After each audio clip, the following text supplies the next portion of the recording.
thanks for what you do with your podcast and all the rest. You're doing a great job. Hope everybody keeps tuning in. You get a lot of good info, a lot of insights, understandings of how to get strong, how to stay strong, how to use your strength. You do a great job, dude. You make things better than they are in real life, I think. If you don't follow Massenomics, y'all do it. Social media, website, everything. Massenomics. Yeah.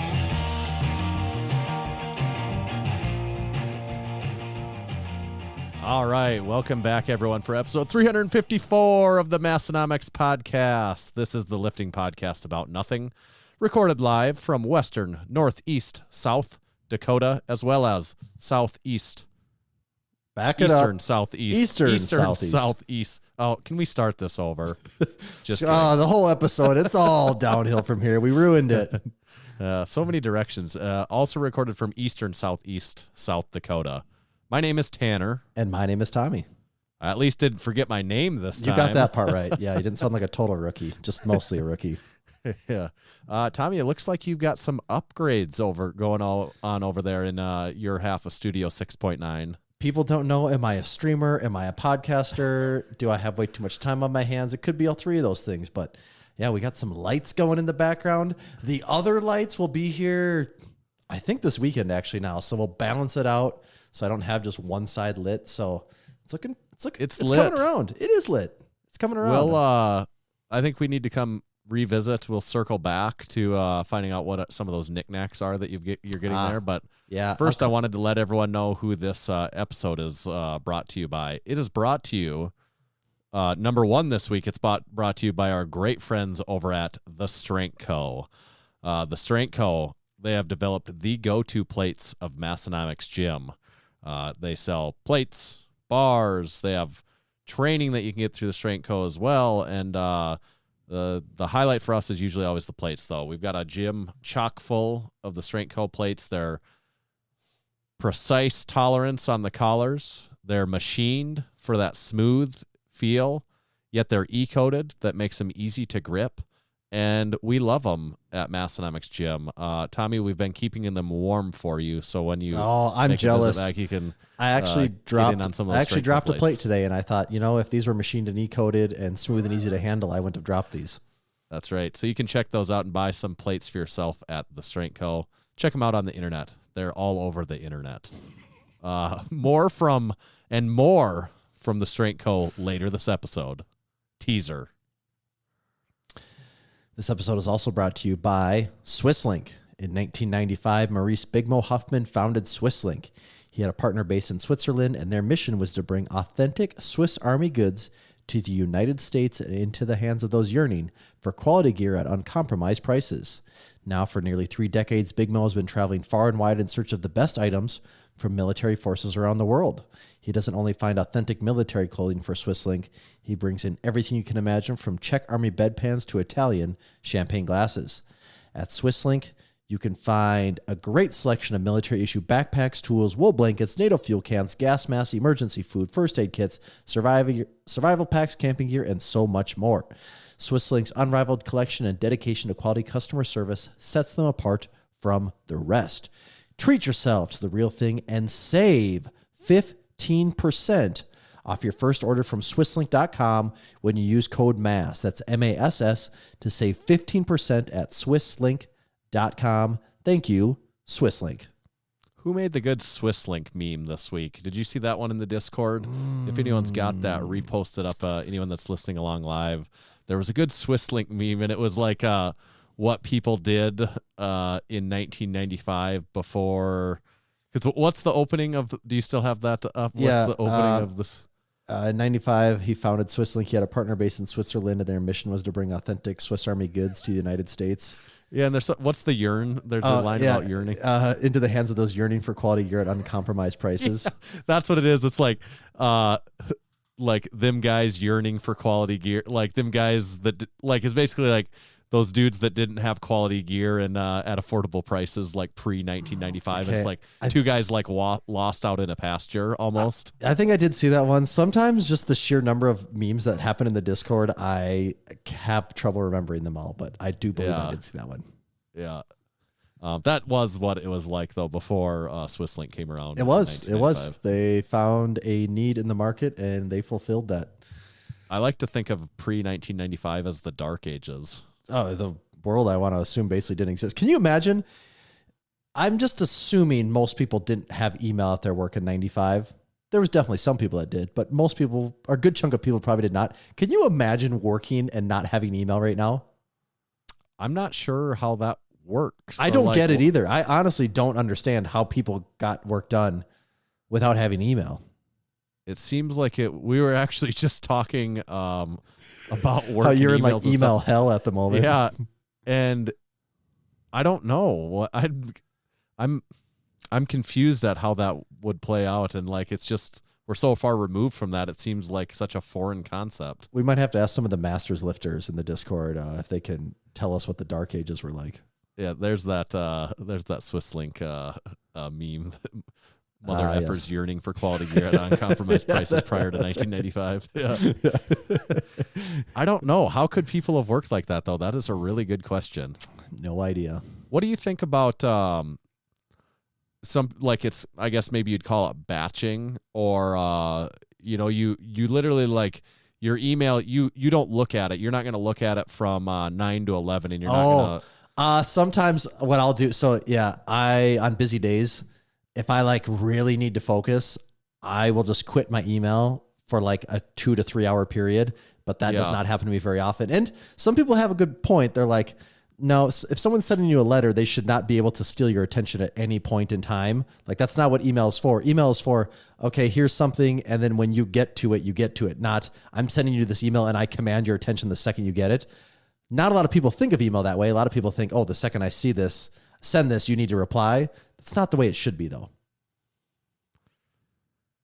Yeah, I'm just I long pause because I get that. I've heard people say that before too, but in practical purposes, like I don't know, like the organization I'm in, I don't know if that can play out like that very often. It's just like I know. And I work, I work from home. I work alone. So I can do that. It's not a big deal.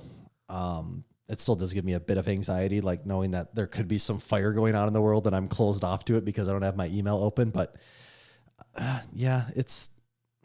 email can be a bit of a disaster at times. Yep. That it can.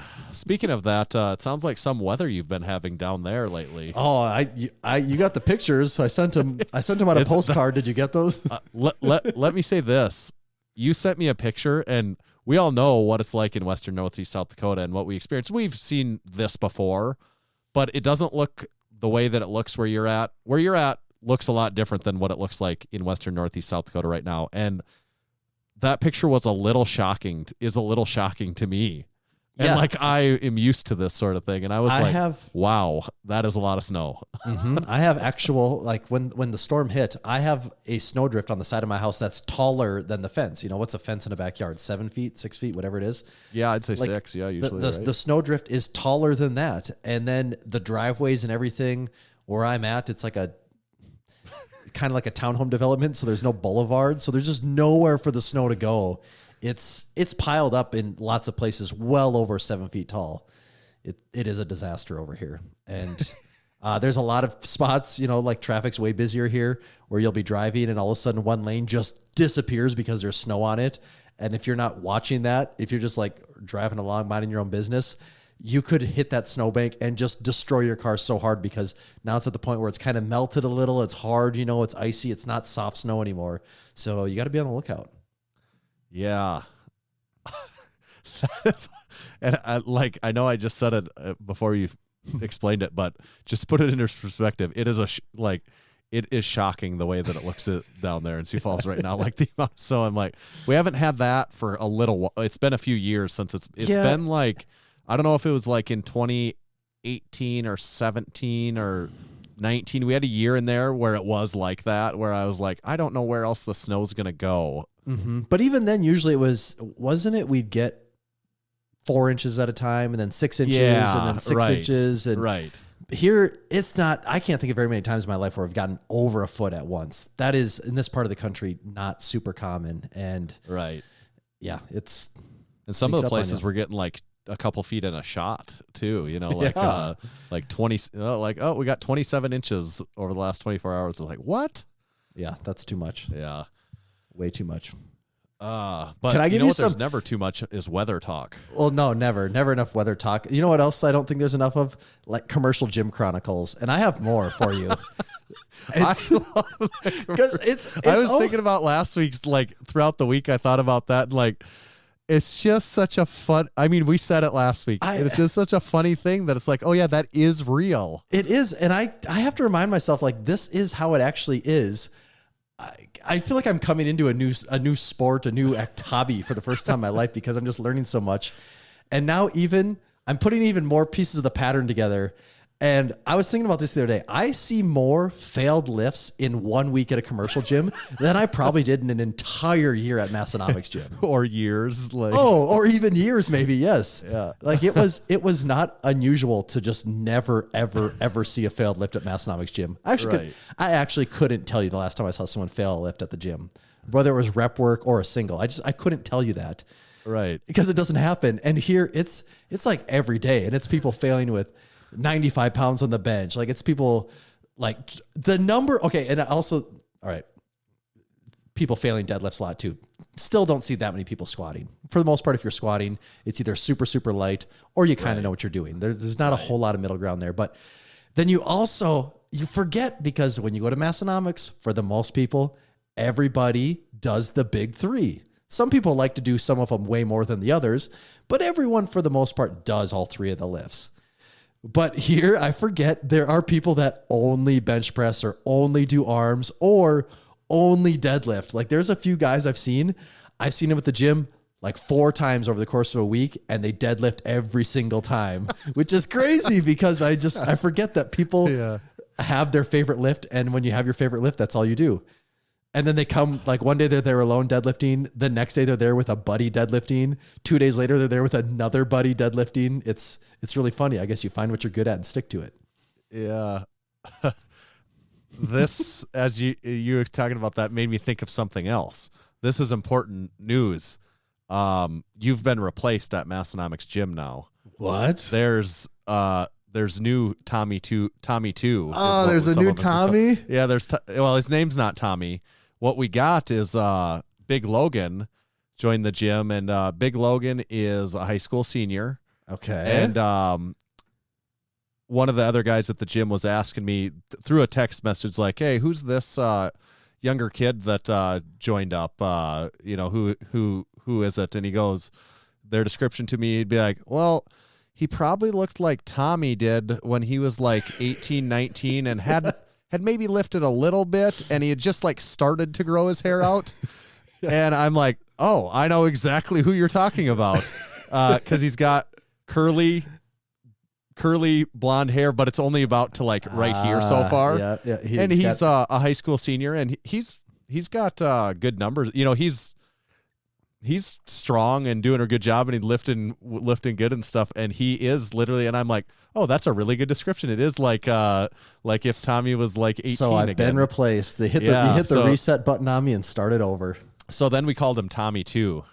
And he was probably hyped for that, I'm sure. Well, and it was funny. Tommy 2 was doing like pause squats, and I was like, that's, I haven't talked to Tommy 2 that much yet. And I'm like, that looks like he's doing something like he's doing something that is a good lift to do, but your average person that doesn't know about lifting wouldn't be doing those. Mm-hmm. So I went over and I was like, I see you did pause squats. And he's like, yeah. And I'm like, well, how were they? And I was just kind of trying to understand why he was doing pause squats, because I'm like, I'm impressed by this, that you're doing that. And he's explaining it. I was like, oh, it's a part of this program I started. And I said, oh, what's the program?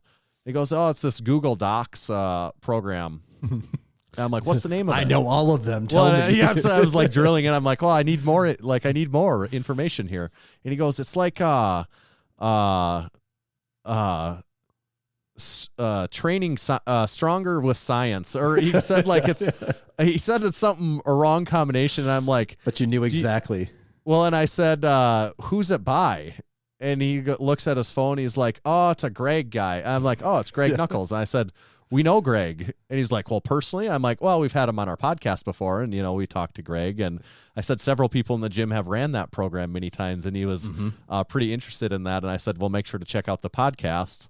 Because he didn't know about the Massenomics podcast. And he asked, he goes, because there's the Massenomics podcast picture in the gym of me and you, We have a couple actually, yeah. Right. That's true. And he goes, does that other guy lift here? And I'm like, it was a funny revelation to me that I'm like, it's just one person, but we now have people at the gym that won't know you at the gym because they joined the gym after you left. And I'm like, well, yes, as a matter of fact, he did up until just as of very recently. But it was almost like in the moment, a funny revelation to me and be like, oh, this new person hasn't met you before at the gym because, he wouldn't now in most situations. Yeah. And it was just a funny thought to me. Wow. Yeah, the world just keeps moving on, doesn't it? Massenomics gym never ceases, does it? It just keeps on turning. We lose one Tommy and we get one young Tommy too. Your locker, someone steals your locker, and then you have some young pup replacing you. Just can't win. And asking if you lift here. Yeah. Does that guy even lift? That's all anyone wants to know. Did I tell you? I just thought of this now. Did I tell the lift short story last week or not? No. Okay. So I saw a person in the wild with a pair of lift shorts on. No, you told a story about a lift hat or something. Yep. Yeah. So I was walking. Still, when I say the wild, I mean the gym. But I was walking into the gym, and there was a guy standing there. He was talking to like two ladies. And sounds like a bit of a ladies' man. Oh, one of them was his wife. So, and I think he might have had a kid. He might have even had a kid with him too. And I see black mesh shorts, and right away I'm like, "What's going on here?" And I look, and of course the Lift logo is on there. And I said, "Hey, nice shorts, man." And he kind of looks down, and he goes, "Oh, yeah, thank you. So it's actually," and it starts to kind of try to explain what's going on. And he goes, "Wait. Are you one of those guys?" I said, "Yeah." "Oh man, that's so awesome." He goes, "Me and my wife love your stuff." Who was it? Like, do you have any idea? I think Rob. Rob was his name, I believe. Okay. This was like 2 weeks ago, so I already forgot. But yeah, then he did recognize. He goes, "Yeah, you're one of the guys, aren't you?" So. So he was gonna explain. It felt like he was gonna explain the lift shorts. Yeah. Oh yeah, he was totally like. I think he was caught off guard that someone was complimenting them, and you could just tell he was trying to figure out how do I explain this. Yeah. And I'm like, yeah, I know. And then that's when he was, yeah, you're one of the guys. So that's pretty fun. That was pretty fun. Yeah, that was fun. That's cool. Oh, I'm feeling a little thirsty. I don't know about you. I am too. Okay, Should we unveil them on 3? All right. Ready? One of these days, it's going to be the same one. Yep. 1, 2, 3, go. Oh, that's not a bad choice. I went with the bubbly cherry. But you have that very fancy. I don't know if this is, I think, a different one than I had last time. This one's pineapple strawberry. Yeah, I believe that one was pretty tasty, if I remember correctly. Yeah. And again, I've got the tall, fancy Lacroix, the tall, skinny Lacroix. Mm-hmm. That's what it's all about. I do got to say, I did some looking here. One of the grocery stores not far from my house had probably 6 LaCroix flavors I've never seen in my life. So ooh. I'll get going on that here. And special Eastern, Southeast, South Dakota. Get those shipped out. Edition. Like it was like packaging and everything I'd never seen. I didn't know if there was caffeine in them or what was going on because they seemed so exotic.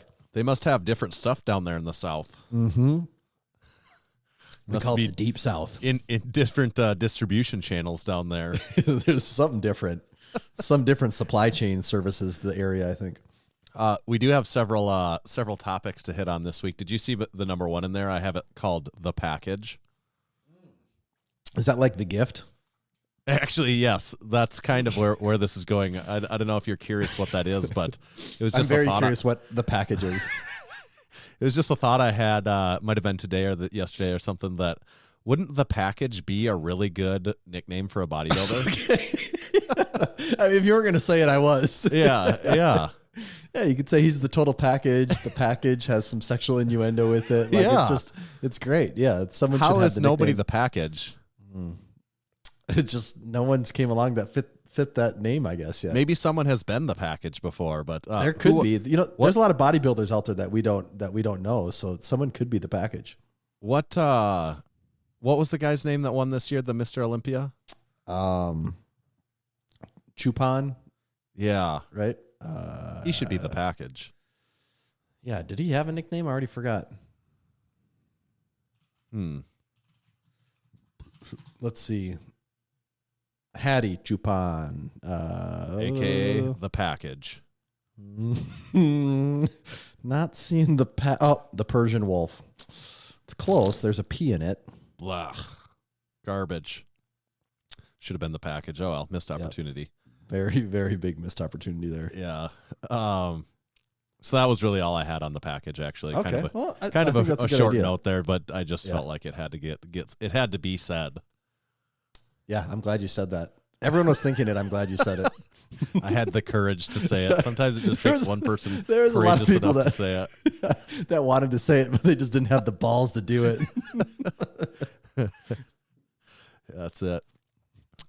What else? What about oh boy, we have a number of things. How about the meet? Lift Hard, Live Easy Classic. Wait, so are we getting into it now, or? Well, it's a little early to dive right into it, but Okay. I mean, I think we should skirt around it a little longer first with some other things before we dive right into it. Yeah, we are only 21 minutes in, so we don't want to rush this thing. No, Lift Hard, Live Easy 2023 Classic right here in Western Northeast South Dakota. The meet countdown is officially on. As of today, we're down to 192 days out. That's it, guys. Once this episode goes live, it'll be in the 180s of days out. So it's crunch time. I was talking with your brother at the gym the other day. I mean, and Big Caden, and we're sub 200 days out. Like, you can't be screwing around now. It's meet prep. It's full meat prep. I actually, in preparation for our meat preparation, I had an RPE 10 day today for squats, and whoo, Oh, suckers smoked me, but they went up. They went up good. how many reps? I did. I'm in the hypertrophy block, so you get 8 reps, which is, it's not the weight. It's the exhaustion. I did 345 for supposed to be an RP 10, and I got done with it, and that was a 7 to a 7.5. I really undershot it. That's a good even feeling, on even on Juggernaut's recommendations, I undershot it. So that's good, but it's the 3 reps or the 3 sets of 8 after that is what really gets you. Yeah. God, man, you just get so tired from those things. Even getting done with the bridge block, I still just beat, but It's like, could you back this down a little more? But that's where the growth happens. That's where the gains are made. That's right. So that's where all the gains are hiding, and you have to dig them out of there. it is. So I was grateful for it, I guess. Yeah, which is good because even if we're not competing, we're still in meet prep mode, right? We are. Like, we have It's to. it's a mindset. It's not just it's not just for competitors. It's a total mindset. Yeah, that's why I want every Massenomics podcast listener from now until the meet, any of your lifting videos or not lifting videos or posts or pictures or anything really should be hashtag meet prep and hashtag appropriate number of days out to however many days it is until July 22nd, 2023. That's right. And then we have to make sure this meet goes good so we can start meet prep. Like, we need that 300-day meet prep counter, right? Yeah, Like, that's the goal for the 2024 meet, is to have the meet prep lined up at least 300 days in advance. Yes. I think we can do that. Mount Rossmore from the gym has been sending me snaps of minutes out, however many minutes out he is from the meet. So just to kick it up a notch. That's good to know. You don't want to be caught off guard in any of these timelines. No. So that's our meet countdown. It's going to keep. We'll probably give a weekly update on that from now until D-Day. And of July course, 22nd. if you're new here, we are talking about the Massenomics powerlifting meet, and it has been full. It's full. You can't get in. You could try and get on the wait list. You know, I'm sure that some of the people that are in it now will eventually. But let's be not honest, able a to lot do of it, people are on the wait list. but there is quite a few people on the wait list. A lot of guys' girlfriends are on the wait list, so it's not anyone's getting in there. Yes. We have a lot of people listening along live this week, don't We we? do. They It's a just keep party in popping there. in here. That's right. That's good. You love to see it. And you know what else I love to see? There was a new world record broken recently. Yes, there And was. not just any world record, the world record. the one true world record, one record to rule them all. Of course, the Jefferson deadlift record. Yep, And the record everyone follows more closely than any other record out there. I feel like we've at times we take the Jefferson deadlift for granted, and we haven't always circled around back to this enough as of late. And I don't know, nobody other than ourselves is, we have to point the finger squarely on ourselves. So I feel like we should really dive into the Jefferson deadlift a little more frequently than we have in the last year. We've been so busy with everything going on that I think we've just kind of let that slip. You're totally right. With all the stuff going on. I kind of, now that I'm saying it out loud, I blame COVID for letting us slip on the Jefferson deadlift. Yeah, I blame the supply chain a little bit too, if I really had to point That's fingers. True. Yeah.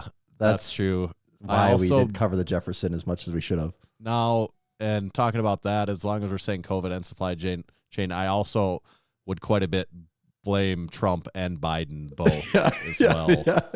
Just to get political like we usually like to. I 100% agree. I'd also blame the Supreme Court while we're at it there. And don't even get me started on how Congress has affected Jefferson deadlifts over the, should I say, hasn't affected them. And the housing market. They can't get anything done in there. Yeah, those are all contributing factors. They all played a very large part in it. But set that aside, we can talk about Jefferson deadlifts again. And we probably need to make 2023 much more prominent in the world of Jefferson deadlifting. Yeah. So, and I do think we have plans to do that, don't we? Oh, we do. We do have plans for that. Spoiler alert. We have plans. Stick around through the whole year of 2023. There could be something that materializes at some point in the future about what we're talking here, many, many months down the road. But the Jefferson deadlift news here is Big Mark Rosenberg broke. We are the unofficial keepers of the Jefferson deadlift records. And everyone kind of seems to be okay with us having that title.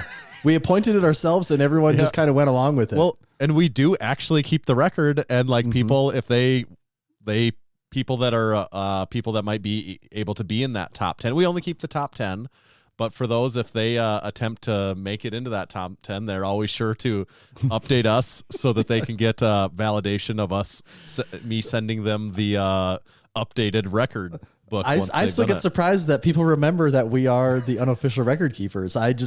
I would assume that would disappear over time, but it has not. So no. And so he pulled 910 pounds. First place had been 906 pounds for several years now.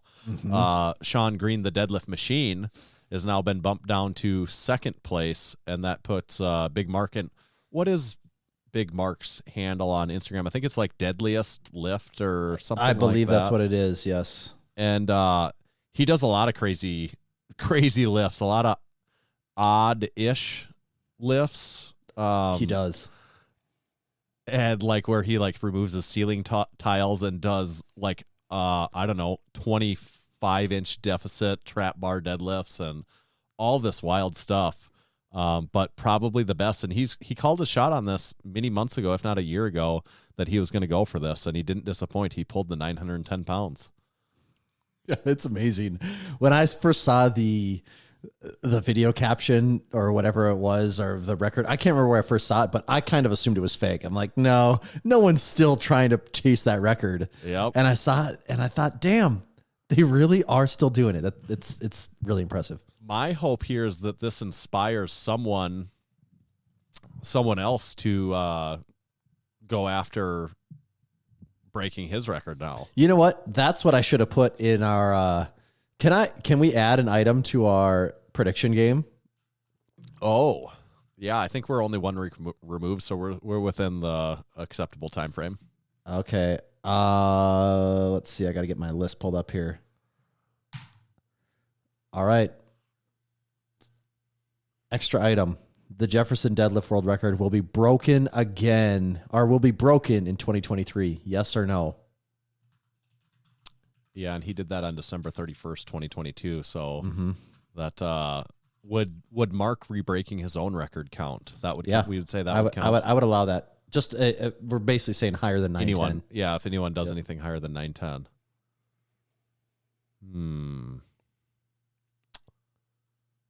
I think with our help pushing it. I think it does come down to how much of a deal we make about it. Because if we make our decision right now and never say anything else all year, the chance of it breaking are pretty minimal. But if we make a little fuss about it, if we put enough bugs in enough people's ears about it,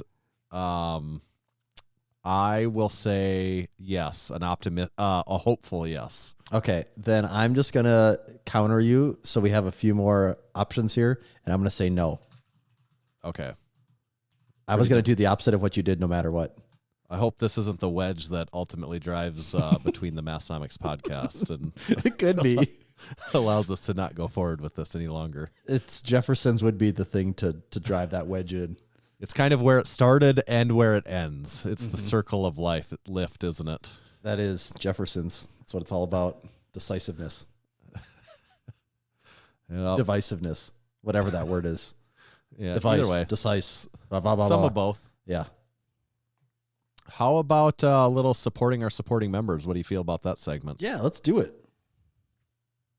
We got other things to talk about, but we can circle back to some of that after. Okay, supporting our supporting members. Here's what it is. Relatively new segment to the podcast. What we do, we have this group of supporting members that sign up on our site to become supporting members. We have multiple different levels you can join up at. There's the pierogi level. Let's just start with that one. It's the most expensive level. You probably can't afford it. Don't even look at how much the pierogi level is. There's a platinum level. That one, you probably can't afford it. You better not even look at that one. That's my attempt at reverse psychology. Is like, don't even check that one out. You can't afford it. Said no. I like the platinum level. Yeah, I'll buy them all. There's a lift shorts level. Maybe you can afford that. There's also a Lacroix level, I think, is our introductory level. Hop in at any of them. Get signed up. Become a supporting member. There's a discount code out there that's exclusive for supporting members. You get access to our very, very active and growing Discord community. It's a lot of fun in there. Our Discord community is a lot of fun. It's a huge part about what Massenomics is today. And we've mentioned them many, many times in the podcast already. Yeah, it'd be weird to be a really big Massenomics fan and not be a supporting member and get in on the Discord. You know, I feel like you're honestly probably missing out on a whole nother level of Massenomics if you're not getting in there.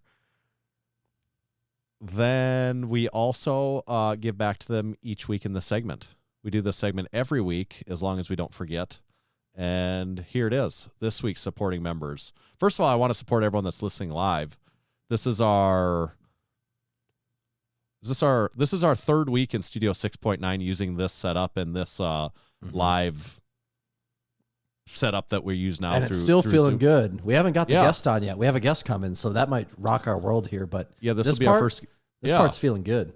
And I'm really happy to see the numbers of live listeners that we have going on and the activity going in here. So that's cool. So supporting all of you in that way that are able to come and listen along live with us, that's a fun element that I'm not sure, we did it forever without having that, but it might be a little less fun if we didn't get to have live listeners. I think without the live listeners make the show more exciting. Kind of feels like we're just talking to each other when there's no live listeners. And what's the fun in that?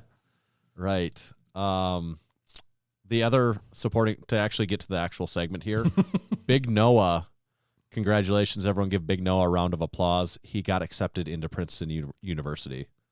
Yeah, some guys got the brains, huh? Yeah, some guys have all the luck. The brawn and the brains for Big Noah. In the Massenomics Discord, joining Princeton. I mean, you can say he is smart. He knows where to go. Princeton and the Massenomics Discord. Yep. That's where smart people go. I think not. Not a chance.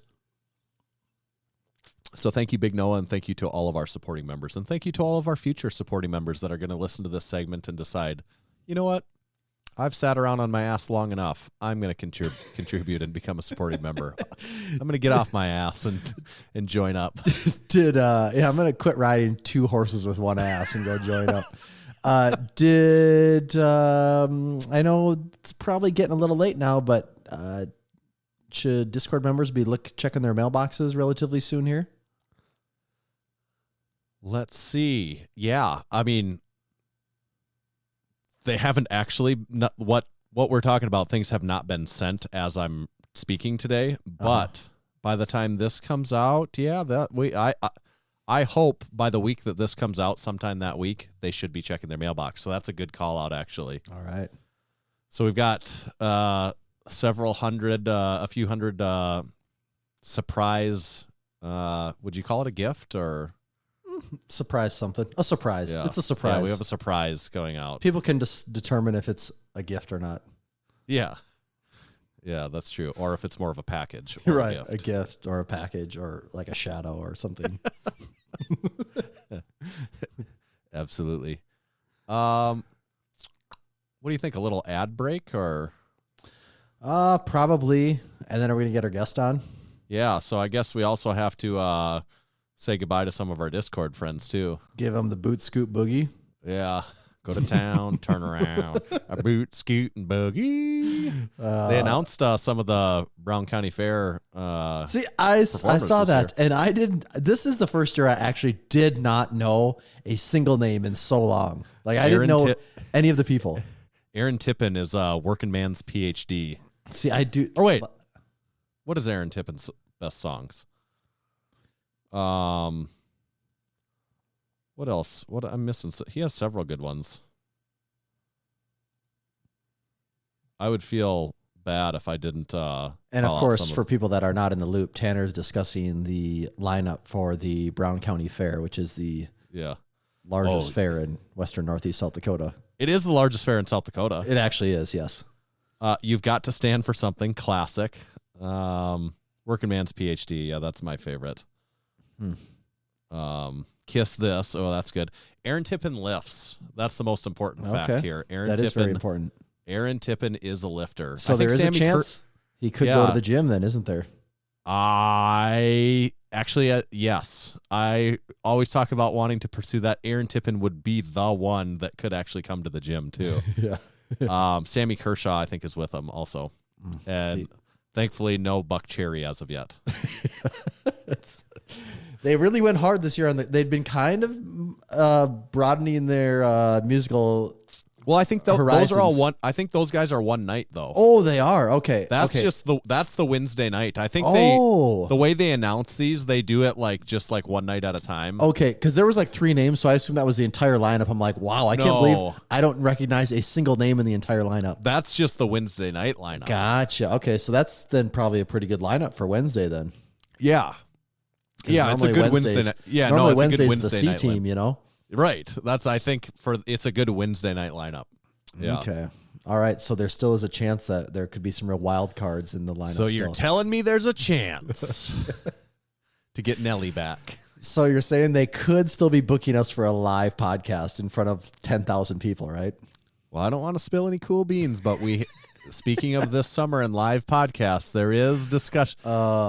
Just to throw this out there, get this in the ether, there is discussion about there being a special live podcast this summer.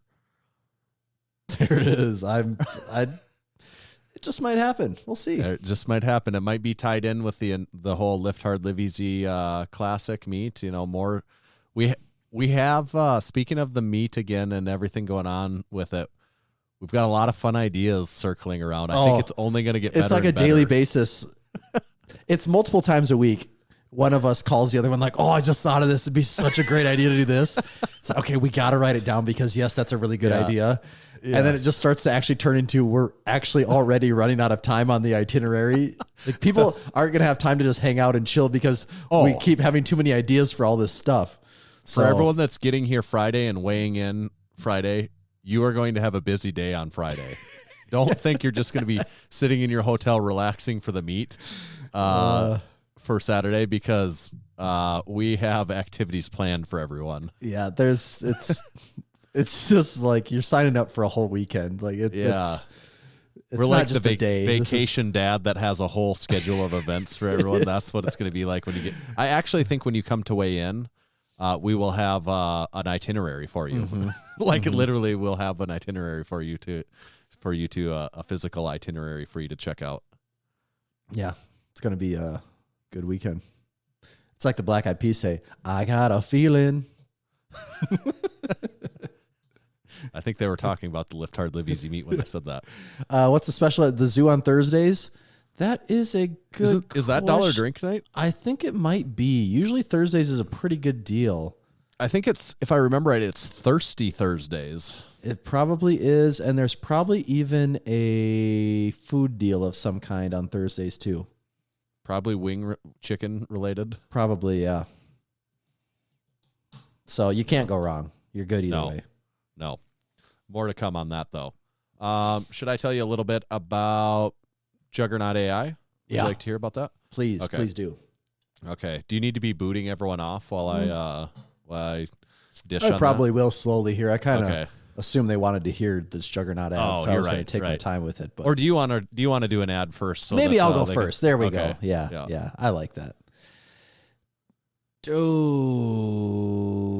Okay. Today's show is also brought to you by Bearfoot Shoes.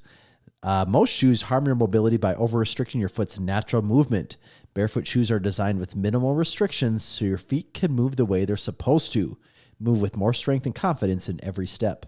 Barefoot Shoes was founded by Chris Duffin, who attributes proper foot biomechanics as foundational to his success in squatting and deadlifting over 1,000 pounds for reps. He helped create the company to provide a minimalist shoe that can be worn for anything from deadlifts to walking your dog. Go to www.barefoot.shoes to check out the best minimalist shoes available. Use code Massenomics to save 10% on your next order. And that 10% can be used anything from their Ursus low top, Ursus high top, which Tanner and I both love and wear daily.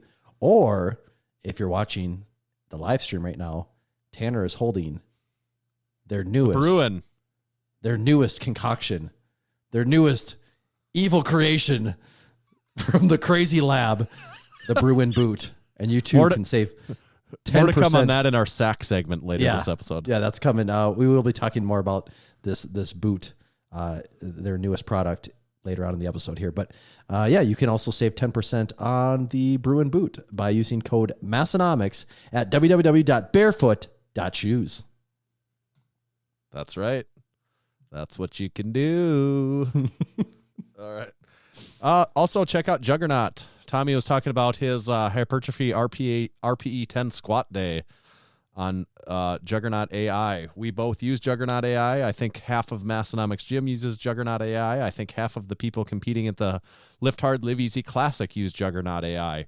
Why does everyone use it is what you're asking yourself right now. Well, that's simple. Why? Tell me why. They use it because it's affordable, because we tell them to, because we have a discount code. It's Massenomics, and it'll save you 10% off for the lifetime of that membership. So it's like in perpetuity, you get 10% off. So if you add it up, it starts, I think over time, I think that means it's basically free. It's paying for itself. Yeah, it adapts to you, your individual differences, your specific weak points. You put all this information in. Before every training block, you input a bunch of information. When you first start the program, you input a bunch of information. When you're in the middle of each training session, you're inputting feedback towards it. So it's changing, could be as frequently as set to keep you on track and to optimize your gains as much as possible. And you pick a meet day or a testing day out in the future, and it uses a phasic structure to guide you towards that meet, get you there, taper you off there, and hopefully set some PRs at the end of it, which we've kind of seen time after time, haven't we? Time after time.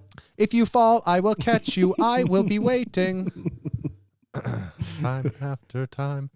So make sure to check out Juggernaut AI. Like I said, the discount code is Massenomics. That's right. 10% off. Thank you, Juggernaut AI. Thank you. What do you think? Should we get our Did you kick everyone off while we were going there? I did.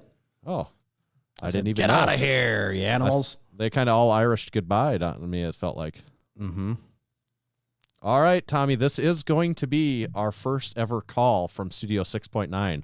What are you feeling about it? Oh, like as anxious as before I'm going to have a major surgery. I have no idea what to expect. I hope I come out alive on the other side. It could be anything at this point, could it? So we are going to have Big Grant from the Strength Co. And I think this should work good. we'll talk about it as we go if we need to. You know, if it doesn't sound good on your end, Tommy, or something, you let me know and we'll adjust accordingly as we go. Mm-hmm. All right. With no more further ado, should we dive right into this thing then? Let's get it. Yeah, we're 40 minutes in. We can dive in. Okay. Let's get it, yo. Okay, here we go.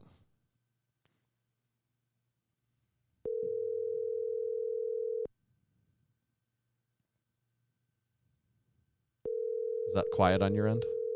Yeah, very quiet. Okay.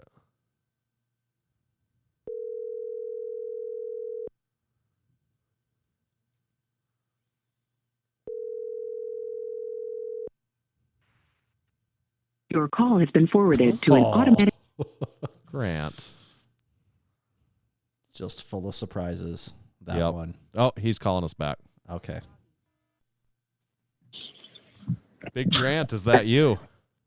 I always feel like it's helpful to have the upper hand. You know, you can't answer the phone. I'm a business owner. I'm the Buddy Caps of this generation. You know, I can't just answer when people call. I figured you were up to your old tricks over there. Something like that. Yeah, this is Big Grant. Big Grant, you are live on the Massenomics podcast with Tanner and Tommy. What's up, Grant?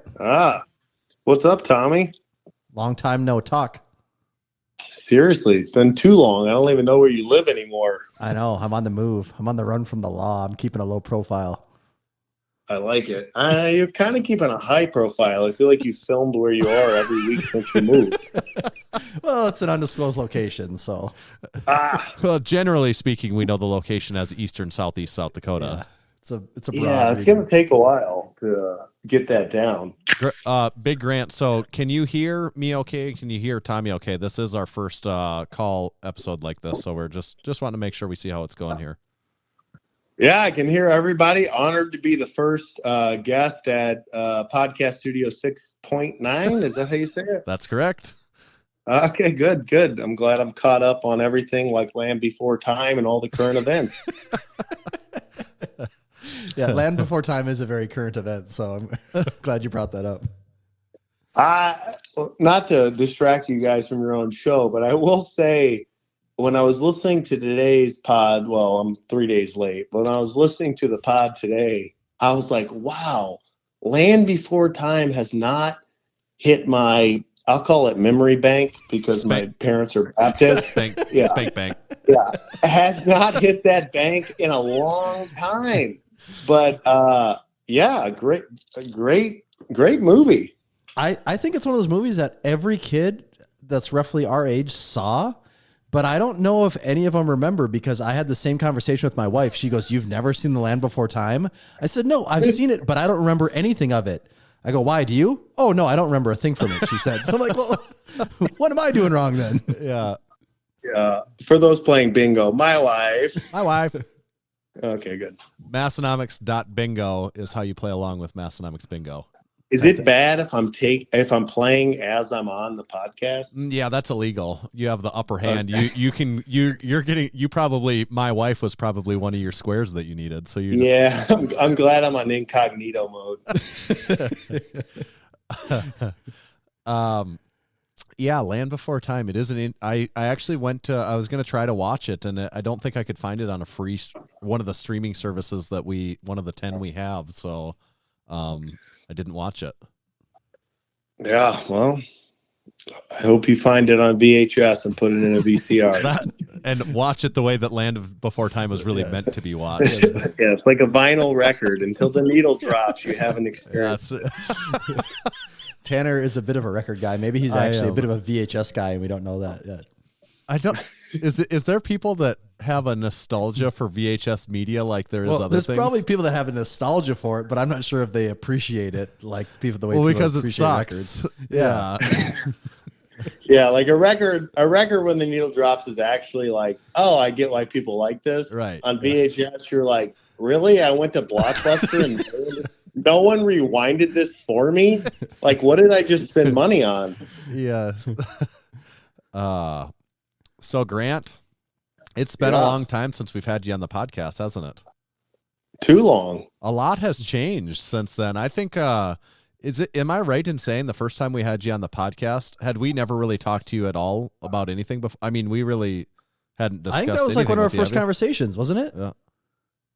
Yeah, I think that's what made it most authentic and probably the most informational podcast of Massenomics in all time. Right. But that's why I've never really talked to Tommy, because I always want that authentic feel to be there if needed. Right.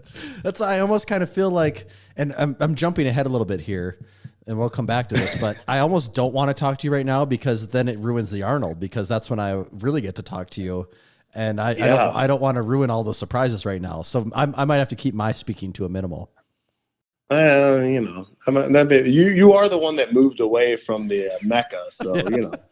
I would say on a note that you brought up there, this episode probably will seem a lot different than the first time you had you on, but both going to be really good episodes. And I would recommend anyone that maybe hasn't listened to the first episode that we had Big Grant on, I would go check that out as soon as possible. As soon as you finish this one, was a really good episode, one of our favorites. Make sure to go check it out, and it gives you a lot of kind of the backstory and the start of the Strength Co. I think Episode 250, in case anyone's wondering. Yeah, 250, almost 100 ago exactly. Wow, it really has been a long time. I appreciate you guys' consistency in doing this every week. Yeah, we can't stop now. Yeah, Never gonna stop. It's like the shirt says. it's like, is SPUD Inc. Incorporated? I'm never going to stop talking about that. Yeah, don't. Can I plug them? Have you guys already read their ad?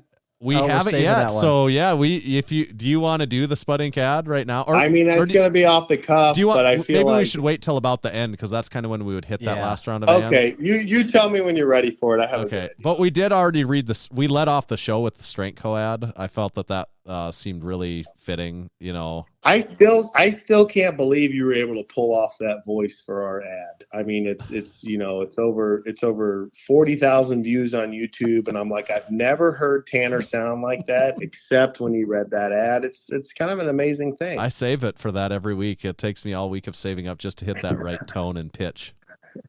I believe it. So, do you feel like you really are the buddy caps of our generation? I gotta say I don't. Okay. You know, I mean, yeah, Image Barbell sounds pretty amazing, but I do feel like now, since if you're referencing 250, and here we are 2 years later, I say this comment a lot to Big D. You know, we'll make a sale or we'll do something, and I'll say, this is the real company. Yep. And she'll go, it's been a real company. And so I definitely do think now, like, I'm like, oh, like, this is a real company. Am I buddy caps? Not at all. But yeah, I definitely feel a little more established and a little less nervous about waking up every day than I was at episode 250. Yeah. What are some of the things that have changed for the company then over the last 2 years? Well, I think that, I mean, a lot. With everything going on. Yeah, with everything going on in the supply chain, which is just continual. No, but I think, you know, we've learned a lot. You know, I was thinking back in terms of that episode and shipping and all that stuff. And we even talked a little bit there about, you know, shipping from different locations, keeping costs down. But I was looking at a video. We've been kind of cranking up our YouTube channel. And so I like kind of go back and like look at some of the older videos. And I was looking at a video that we made that like I filmed, you know, like set up a camera over here and over there and over here, and then it had someone spliced together. And I was looking at it, and we were strapping 3 45-pound weights together. So if someone ordered, say, I don't know, 6 45s, for whatever reason, and the reason being I had no idea what I was doing, we would take 3 of them, box them up, and then strap them to themselves, and then take the other 3, box them up, and strap them to themselves, assuming 2 packages must ship cheaper than 6. And I was watching that video today, and I was like, wow, that was one of the dumbest things I've ever done. And if you shipped it all, and anyone that's in some type of similar industry, 50 pounds is the rule. Once you go over 50, you're screwed. There's so many surcharges, there's so many prices. By the way, strapping, like the poly stuff that straps us together, Yeah. it's an $11 surcharge. Like, I just looked at it and I was like, wow, I had no idea what I was doing. And so kind I of think convenient that plates are 45 pounds actually then, huh? Yeah, it kind of is. I mean, that's like when people comment you should make a 55 pounder. I'm like, I don't think so. But yeah, I think we've gotten better at some like simple things. Just as the evolution of any business, you learn stuff. And I think the coolest thing for me maybe is seeing things pop up like on social media, and it's like people I had no idea ever bought from us. And that's kind of cool, right? It's like walking the Newport Beach Peninsula and you see a lift hat and you're like, man, I know those guys. Yes. Yeah. Yeah. It is. Who's the coolest person that or something that sticks out where you've seen him using your plates that you really have thought it's pretty cool? Oh, that's a lot of people. Yeah. Like, right? I can't snub anything here. I can't snub the sponsored athletes, any of those. I think a cool one that hits all the time, and you guys have probably never heard of him, but he might actually be a good guess, is Big Carlo out of Venezuela. He is somehow affiliated with Jailhouse Strong. Okay. And he got a giant gym in Venezuela. And he just went on the site and just dropped cash, right? And we mailed the stuff to Miami. I had no idea it was going to Venezuela, so it was a big order, but it was going to Miami. And then, like, all of a sudden, there's this gym in Venezuela, and the guy is like, squatting 700, deadlifting. He's got a bunch of clients in there; they're lifting, and I think that one probably every time it hits, I'm like, wow. I never thought when I refinanced my house that there'd be something had in Venezuela training people how to squat, right? So like stuff like that's kind of cool. That is cool. Yeah, that is. And so other changes that I'm thinking of, you got 35-pound plates over that point in time. So how has your opinion changed, if at all, on 35s from 2 years ago? Yeah, so I'll give you the business answer, and then I'll try to vindicate or justify my previous position from a coaching perspective. So from a business standpoint, it basically came down to like, hey, people like the look of our plates, they like how they are, and they would make a decision not to buy all the other variants based off the fact that we didn't provide something. So I had a lot of like, particularly starting strength enthusiasts be like, oh, sell out. You don't need 35s. And I was like, hey, do you like my plates? And they're like, oh, they're the best. I'm like, well, would you like someone to own 45, 25s, 10s, 5s, 2.5s, 1.25s? They're like, well, yeah. I'm like, well, what if I told you that person wouldn't buy if we didn't sell 35s? And they're like, wait, that's a thing? And I'm like, yeah, this is like kind of business, like, So I realized we were missing out on the whole product line over taking a stance that made no sense. I mean, I still believe that with saran wrap and some duct tape, you can make a beautiful Massenomics 35. The first Strength Co 35 ever. I mean, I'm kind of proud of that video. I'm like, hey, you know what? But yeah, no, glad we did that for that thing. We're actually getting ready to launch a new set that'll have every variant, because right now in our sets, the 35s aren't included. So you can always kind of tell when there's a 35 fan, because they go in, they buy a set, and then they add 35s. Mm-hmm. And so we're going to do a little set that includes a 35. That also does that. But and then from the coaching perspective, what I would say is, we do some online coaching and stuff. And whenever you coach a couple live, a 35 becomes really useful, because like if a guy is like, I mean, gender is a thing. The guy's generally stronger. Yep. But like a 35, just like you can use that thing to where there's less offloading and onloading plates. And I was like, okay, I can get behind this, but I don't have them in my gym. But yeah, Brandon's really happy. Shout out Basement Brandon. Why don't you have any in your gym? Do you? Is it more of the weight storage? It would the way you have stored your weights, whether it's on. Yes, I'd say it's twofold. Our plate tree is definitely designed to be like super compact, slim, and not with a 35 in mind. But actually, what I would say is bigger than that, because like you could definitely get around that. Is I don't know that I would know how to do plate math if a 35 came into the picture. Like when I look at something and I see like, you know, 45, 25, and a 10, I just look at it. That's 2 to 5. Yeah. But if you like showed me a bar with a 45 and a 35, I'd be like the amateur lifter. Well, the bar is 45 pounds and 45 plus 90. Well, let me think about that. Like it would totally ruin. It'd be like introducing Common Core to a 30-year-old. It's a lost cause. Yeah, lost cause. No point. Tommy, weren't you saying at the commercial gym that you're at, they have a lot of 35s? They got 35s on 35s. Like they're just stacked up. You'll go to a rack. It'll have 4 collectively on the entire rack. There'll be 4 45s and there'll be 6 35s. I'm like, this makes no sense that at a lot of places there are more 35s at a station than there are 45s. Wait, real quick, Tommy, do you work out at a commercial gym? I do, yep. What if I told you there was a company that provided all made in America, high quality, e-coat finished, easy to handle, easy to grip plates that you could have in your basement? We'll put that first, or garage. I mean, this is a solvable problem. Okay, you have my attention, but I am just renting at the moment, and it's okay. My living situation is a bit up in the air, so that's okay. We don't want to get too personal. There's options in the future. I'm in a temporary spot right now. So he just has to come and visit every once in a while and get a little go-to plate fix and be like, oh yeah, that's the good stuff. Yeah. I'm going back to the Mecca in like 2 weeks here, so I'll get my fix there. Take lots of if pictures. only there was a meet coming up this year that we could all look forward to. We got a lot of stuff that we got to look forward to. 2023 is going to be a big year, I think, for the Strength Co. Yeah, I think so too, and I appreciate your support. Here's a question for you.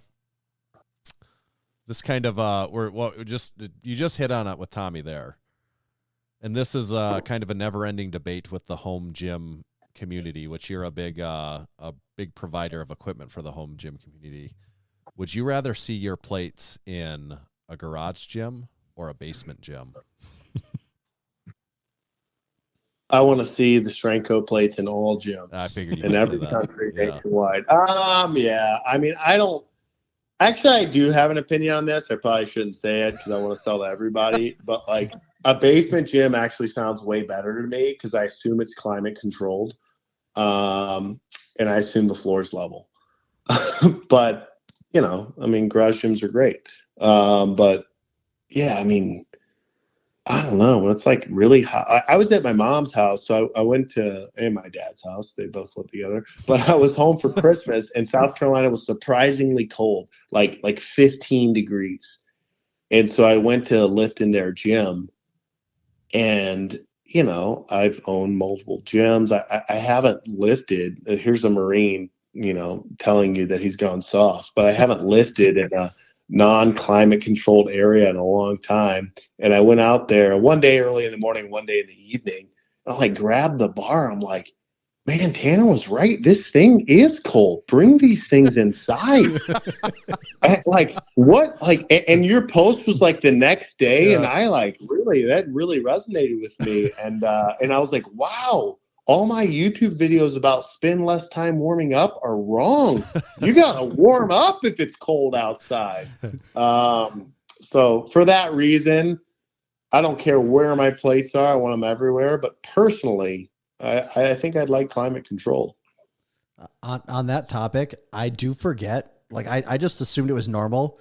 For the most part, Massenomics gym never gets above what, Tanner? At its warmest, is it 68 degrees maybe? Yeah. And then everyone that's been there knows the back room is always about 8 degrees colder than the front. Yes, front and in the room, wintertime, it's probably closer to like 60-ish. 62, yeah. Yeah, right around there. And at that temperature, I could wear sweats for almost an entire workout and be comfortable. And I took that mentality into the commercial gym, and that does not work. I start sweating so bad. I'm so hot the whole time. Like the difference between lifting in like 60 versus like 70-ish, it's a night and day difference, man. Would you say sweats or would you say joggers?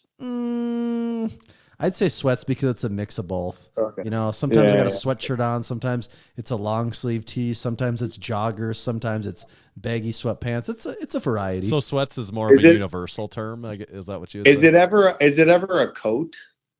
A Massenomics coat. In the case I'm of just lifting, wondering if it's you not never a- wash your gym equipment. Oh no, the gym. See, that's the thing. It's their sweats. They have to get washed. You know, they're not coats. Oh, yet. okay, got it. Well, Okay, they don't okay. have to get washed. I've They seen don't people. have to. I've smelled people at the gym pretty frequently that choose not to do that. True. I'm not one of those people, but there are people that maybe like to push it more than others.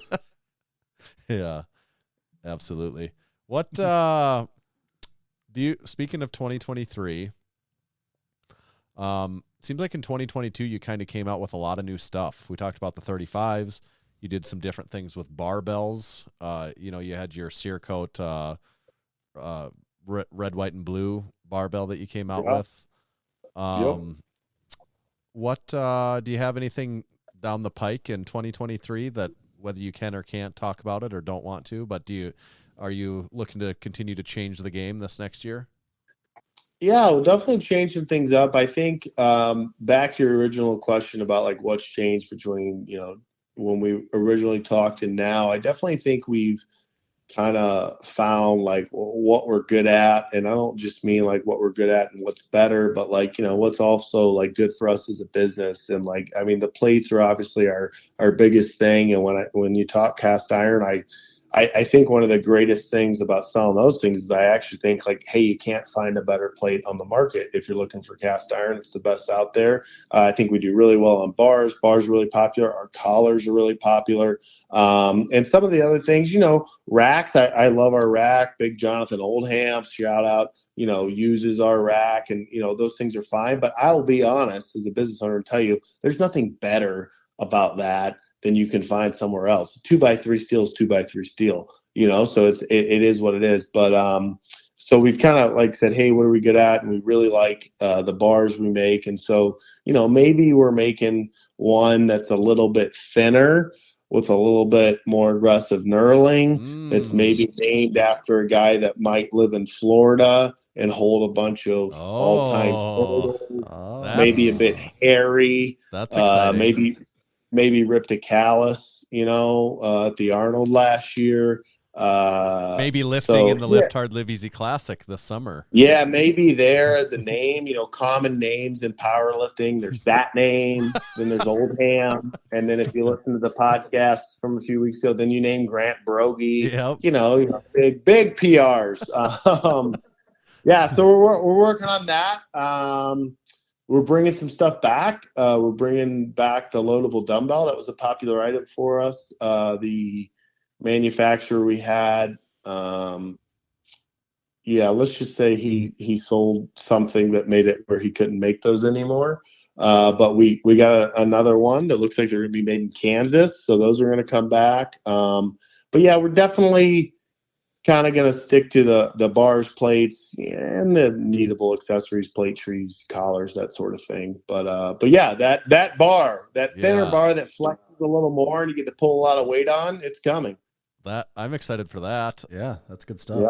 Yeah. So I think like the whole last episode we really talked about the plates. I think honestly, for the most part, we specifically talking about the plates, and we love the plates. Of course, they are our favorite thing that you make, and we agree they are the reason they're our favorite, and why they would be others' favorite too, because they are the best cast iron plates that are out there. Like there's just it's kind of like it's almost like fact at this point in time, so there's no doubt about it. But you guys do other stuff. You talk about the other equipment you make, but also you run, I think, 2 gyms still, believe, right? And also the coaching. So I'm wondering, like, from a work flow perspective of it, what if you had to go percentages, and if you think those 3 are the top 3 uses of your time, if you go equipment, the gym, and training, what percent of your time do you spend on each 3, or is that not the right way to divide it? This is after I listened to the weekly podcast. Well, that's baked into the cake. Okay. Yeah. Yeah, got it. That's table stakes. You mean training like my own training or training? Yeah, people? training coaching. Yeah, coaching. Yeah, sorry, coaching is the right word. Right, coaching. Yeah, so we've kind of. So I would say the business is definitely. Well, it's tough. The equipment business is the big business, and I think where I would actually say at heart, I would like still view myself as like a barbell coach, making like normal people get stronger. But if I zoom out and like think about what works, like plates obviously kind of have infinite scale, right? Like I might teach you to deadlift one way, but I don't care what you do with this 1.25 plate. You can use it as your a wedding placeholder like I did. You can put it on, whatever. Like I just want you to buy a plate. So plates is definitely the biggest business in terms of my time distribution. I don't coach near as much as I did before. I kind of got a general manager at the gym here that runs that. I'm definitely in there coaching. I kind of do like seminars and day camps, but I'm not like in there day to day. I do a good bit online with folks that are after what we offer, but the majority of my focus is getting more market share of the plate business. I think we've gotten to a lot of places. We've done a really good job in the home gym market.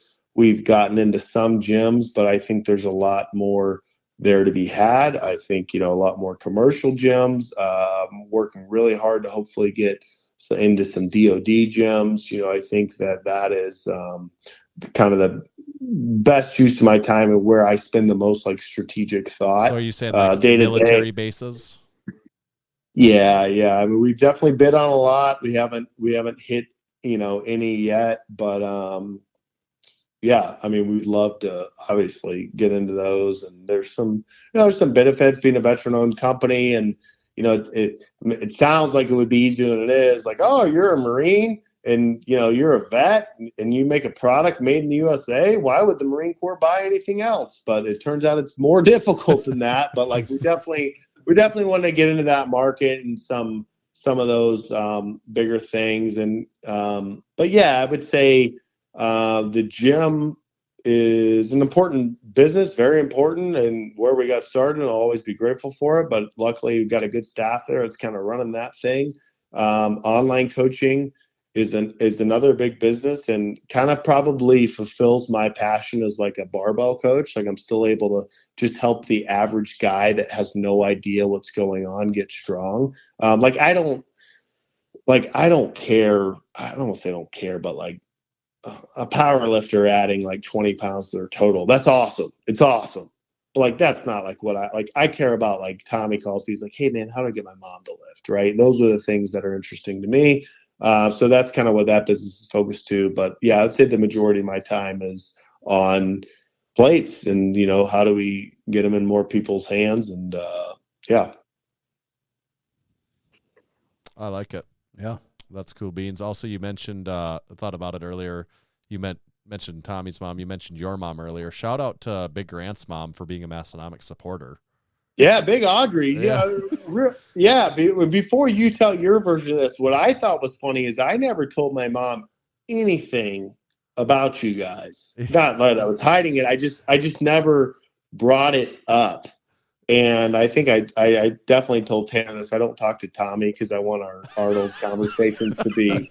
I want our Arnold conversations to make it something extra special. But my brother, my oldest brother, who uses our online service, he's 41. He's got our plates in the gym, whatever. He's been lifting for about a year and a half now. Hashtag Masters. Hashtag Masters. Hashtag Gantz. He just randomly texts me the drink spotter, and he's like, would mom like this? And I was like I couldn't stop. I was almost in tears laughing. Like, who put you up to this? I was like, have you seen that like we make a holder for this? He's like, what are you talking about? And I was like, do you know who these guys are? He's like, no. And he's like, it was like a lifting attachment. I was like, do you know I was on their podcast? Yeah. He's like, no. And then like later, my mom texted me about like what size shirt would fit, and she loves your stuff. She always just says, they seem like really nice guys. And I'm going to call her tomorrow and say, yeah, Mom, they even watched Land Before Time.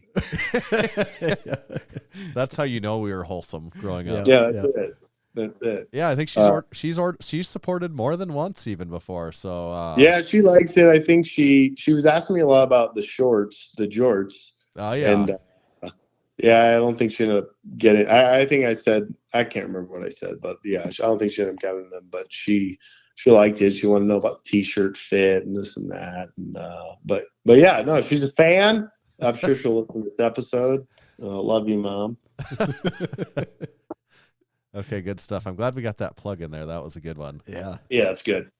So generally speaking, then, how are the supply chain issues? So some things that have changed, when we talked last time, I originally just was looking for foundries, found foundries, didn't know anything. And basically found foundries. You find them and they foundry for you.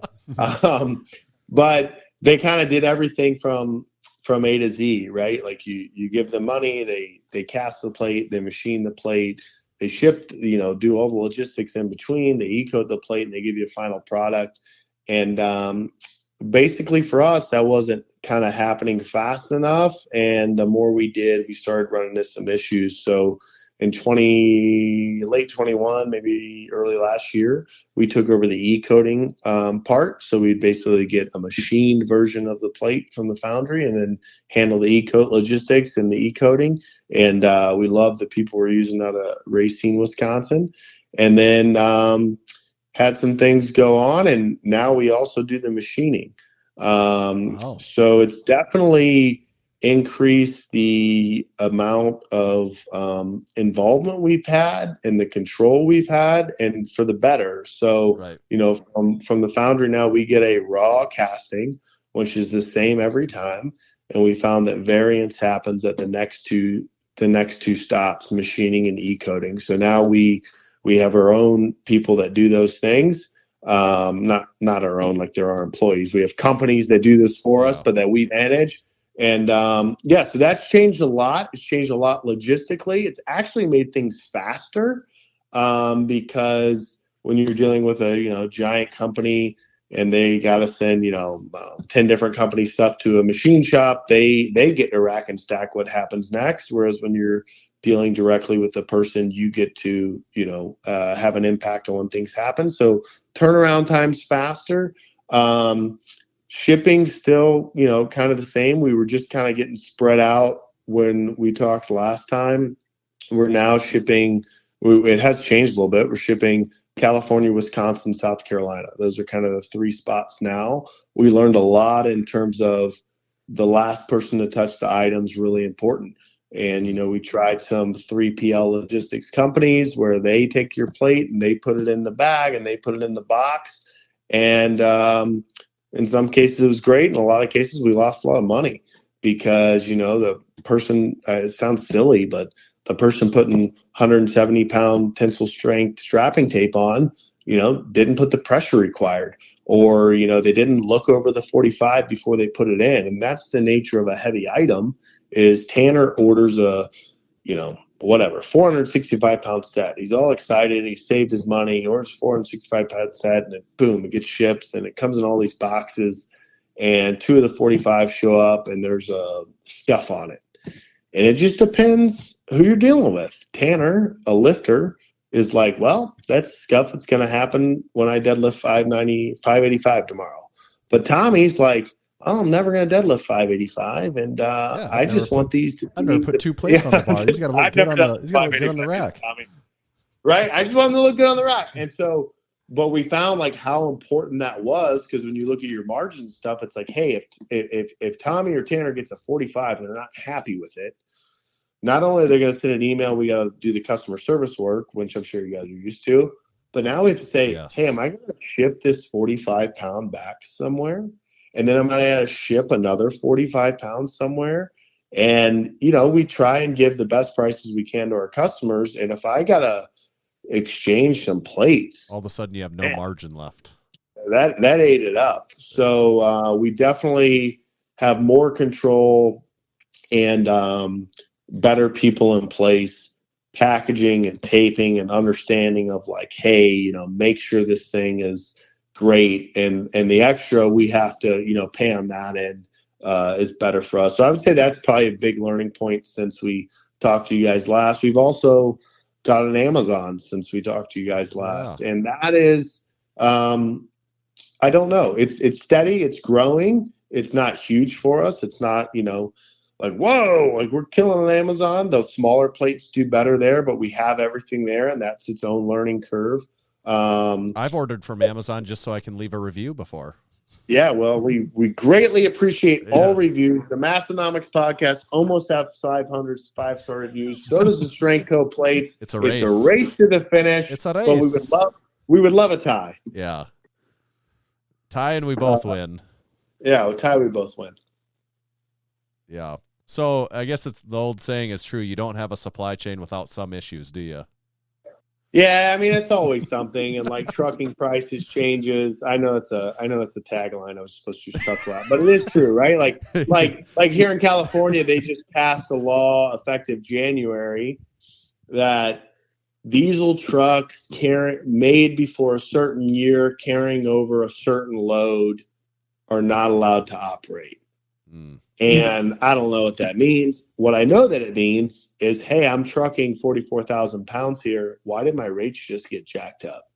And my broker will tell me, well, they just took 50,000 trucks off the road by this law, right? So there's always things that happen.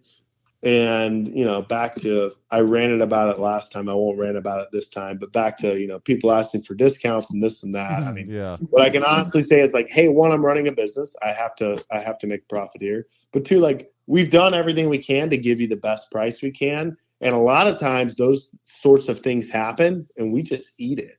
Right. Because, you assume, hey, we'll find a way around this. And, but yeah, I would say supply chain, with everything going on, is still a thing.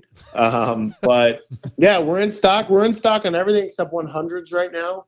And that'll probably be like March. We'll have those back. So I could rant about 100s, but I don't know if you want me to. Well, what I wondered if someone wants discounted or even free plates, what's the best way for them to get a hold of you? Oh, they should just send me a DM and they should just say, hey, you know what? I'm not even gonna redo what the DMs I get, but they should just say, "Hey, I don't respect your business at all. Can I get everything I've ever wanted for free?" And if you get that, we'll run it by the cat, and if he meows 3 times and stands on his hind legs and says, "I'm not for sale," you get the plates. So your cats are or are not for sale in 2023? Still not for sale. Okay. There's a lot of people asking about that. What if what now? What if they had some kittens? You had like excess cats. Yeah, we don't sell domestic cats. We don't sell feral cats. No cats. We sell hats, no cats. So what did you say are all the places that you ship final product out of now? Yeah, so right now it's going to be California, Wisconsin, and South Carolina. Okay. So You've got Wisconsin, so I suppose you don't have a strong need for someone right in the heart of the Great Plains there to also... Wait, like western northeast or eastern southeast? Northern? Like right in that western northeast region of South Dakota. General region there. Well, is this where I give the plug for the crew? Oh, that's actually good. We should do that before we forget that too. Yes. That's absolutely. A good segue. Yeah. So, because I assume we're going to talk about the Arnold now. Yeah, that's I think what's next is the Arnold. Yes. Okay, not to dictate what we're talking about. That is next on the list. Did you send Grant the itinerary ahead of time here, Tanner? Yeah. I feel like I'm cheating. I watched Land Before Time 3 times today. Yeah. So I don't know the exact poundage. So when the crew gets excited, don't get too excited, but somewhere over 1,000 pounds of Strength Co iron needs to go to Columbus from March 2nd to the 6th for the Arnold. And if you live in the greater Columbus, Ohio area and you want Strength Co plates, this is your time. And you not only want plates, you want plates lifted by Dan Bell, Jonathan Jessica Oldham. Bucher, Yeah. Jonathan These are plates with a Oldham. story. They got a story. So Dan we're Dan gonna, and Grant we're will gonna, probably sign them. yeah, I bet they would. Maybe even Huck Finn Barbell gets in on this. But we're gonna ship. We'll get the plates there for you. And if you want your name on them, that you're gonna take them home, you got it. Send me a DM, and we will start assigning those.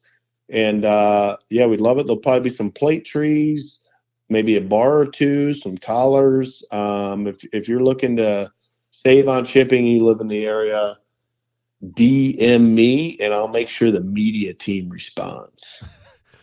So to be clear, you're not going to ship these things to those people. This is an offer for someone that's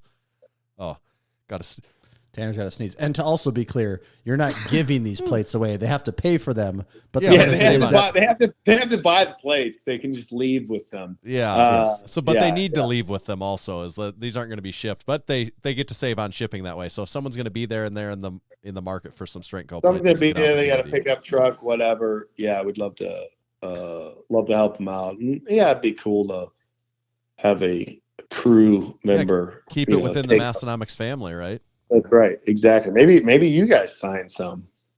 Hey, we could sign all of them. Hey, that might decrease their value.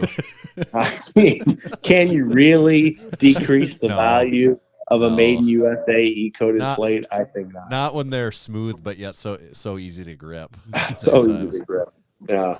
So what are you most excited about for the Arnold? It's coming up really soon. It's like Are we roughly oddly 50 days coming out, up, maybe? Yeah, it's like coming up so soon. It's getting weird. Yeah. So, Connor always tags us, you and I both and stuff with Yes. how many days out. And Is so Big today Connor going to I be was- there this year? Yeah, Big Connor will be Actually, there. let's get roll call Bar- first. Who's going to be there? Let's hear who's Yeah. coming. Yeah. Okay, from my crew or just in general? No, from your crew. Yeah, is Big Okay, Ron my going to crew. be there? So you got Big D, star of the show. Okay, You also good. got married since we talked on the podcast. So that's a good Yeah, point too, isn't yeah. it? Oh, Yeah. and That was I good. still have Big D's hair care product that I still use almost daily. So I'm just I'm still grateful So for that. that's Shout out Big That's- D, supporting member. yeah. Supporting members shout out also a bit insulting because the amount of hair you have, Tommy, I feel like you should be out of it. A little of that goes a really long ways. Like you Okay. overdo it, your hair looks greasy in a hurry. So you got to be careful there. What was the product? Was it like a curl relaxer?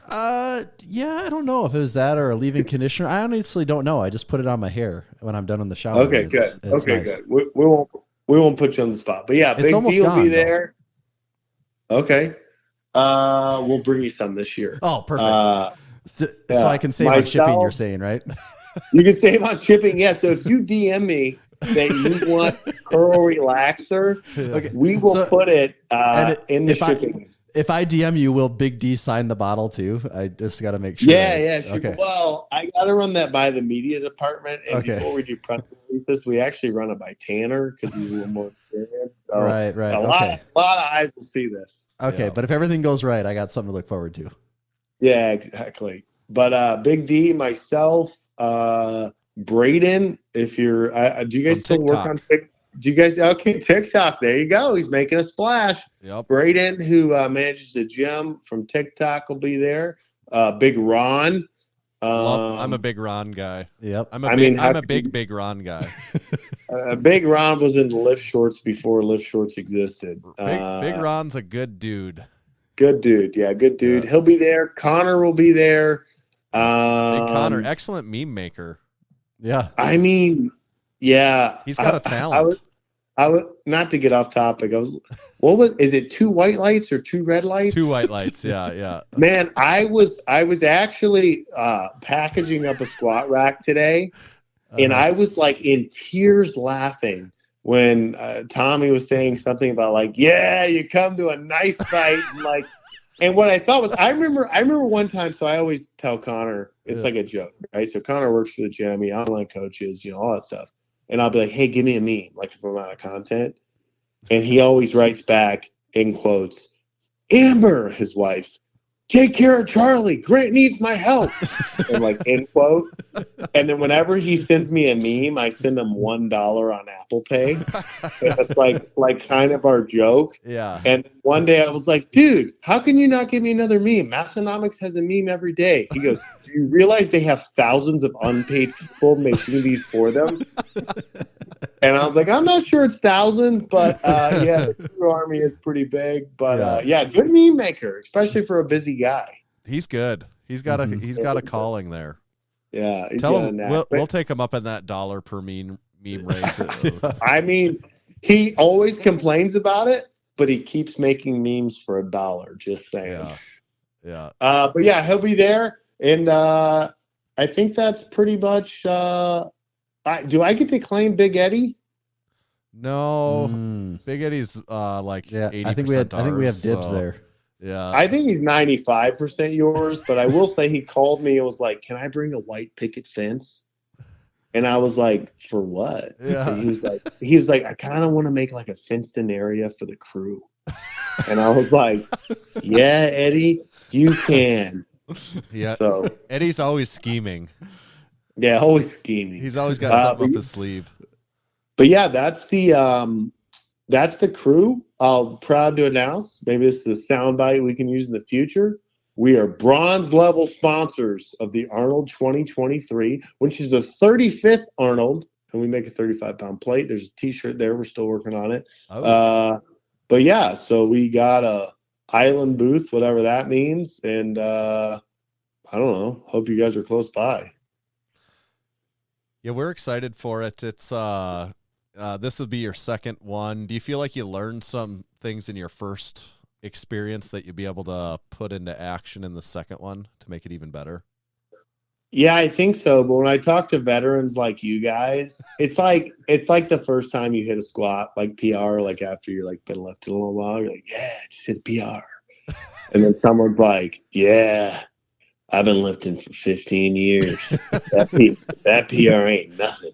Let me tell you, you're about to break your back, and then you're going to do this, and you're like, wait, what? Like, I just want to be excited. So that's kind of how I feel. Like, I was like, man, the Arnold was great. And everyone was like, worst year ever. Worst year ever. Never seen so few people. Hey, Tommy, was the red carpet, were people even off the red carpet? I think not. It was a bad year. Yep. The red carpet was not occupied the way it should be. It wasn't occupied, but yeah, for us, I think so. I think we were super blessed last year. You know, the little move we made, and I think we were super fortunate. Yeah, so hoping this year's just as good, and I feel like the excitement's there. And I mean, the staff, from my calls with them, I guess you probably wouldn't know this. Tanner is not a bronze level sponsor, but they seem to think we're going back to the land before time. All right. Well, I'd like to hear that.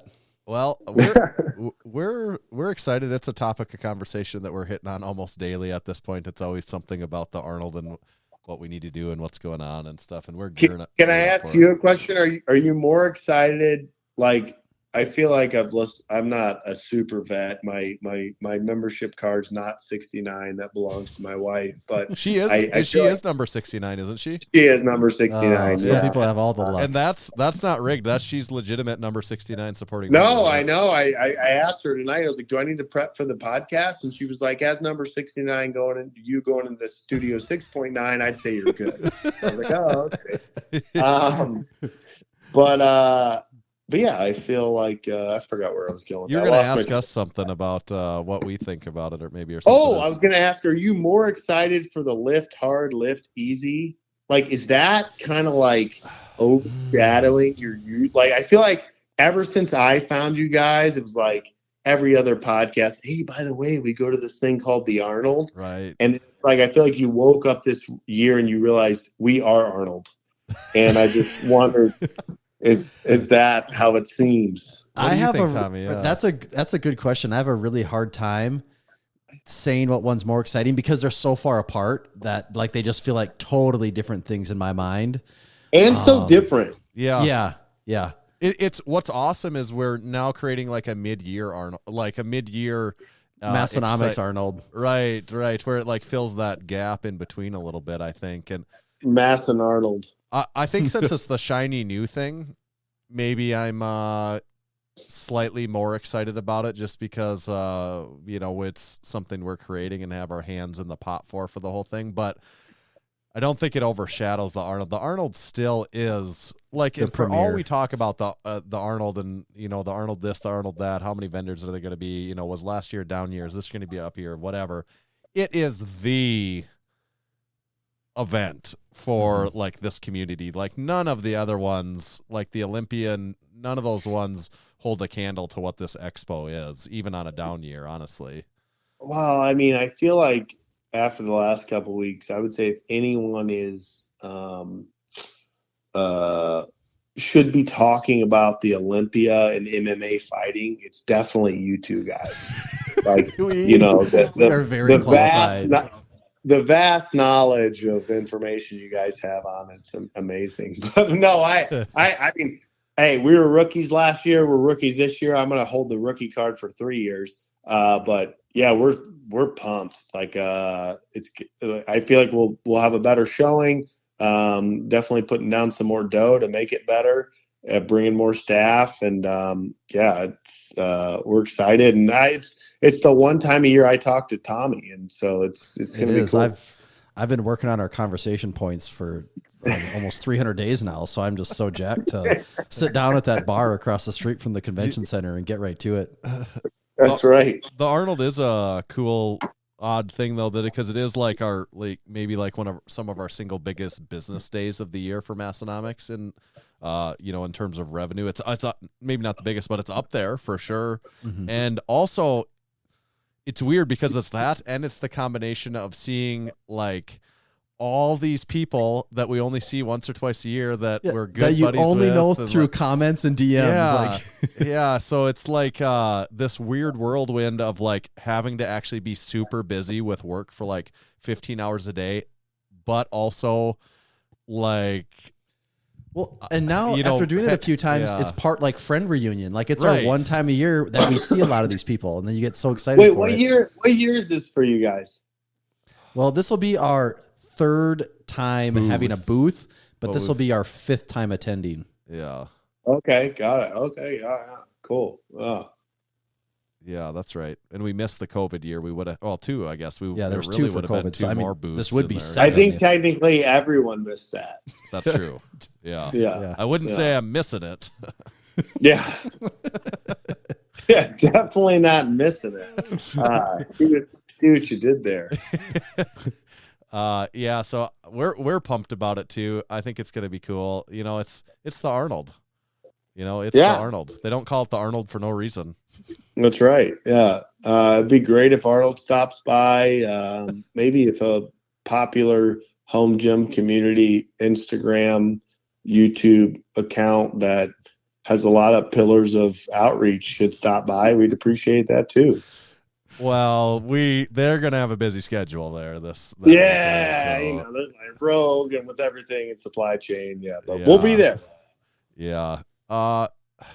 Anything else on the Arnold, Tommy? I don't know. I think we're probably just really excited for it. It's fun. It's a part. It's I guess I'd say if anyone, I mean, you're gonna get the sales pitch from us a lot over the next month here, but if anyone's listening to this and they're on the fence, I'd say just go do it. You're gonna have a great time. It's something everyone should at least experience once. If you're into this community, it'd be a shame not to see what this is like at least once.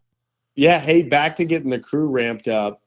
As a sponsor this year, I think we have something crazy. Don't hold me to it, but it's either 20 or 25 exhibitor passes. Really? And we're bringing like 8 people.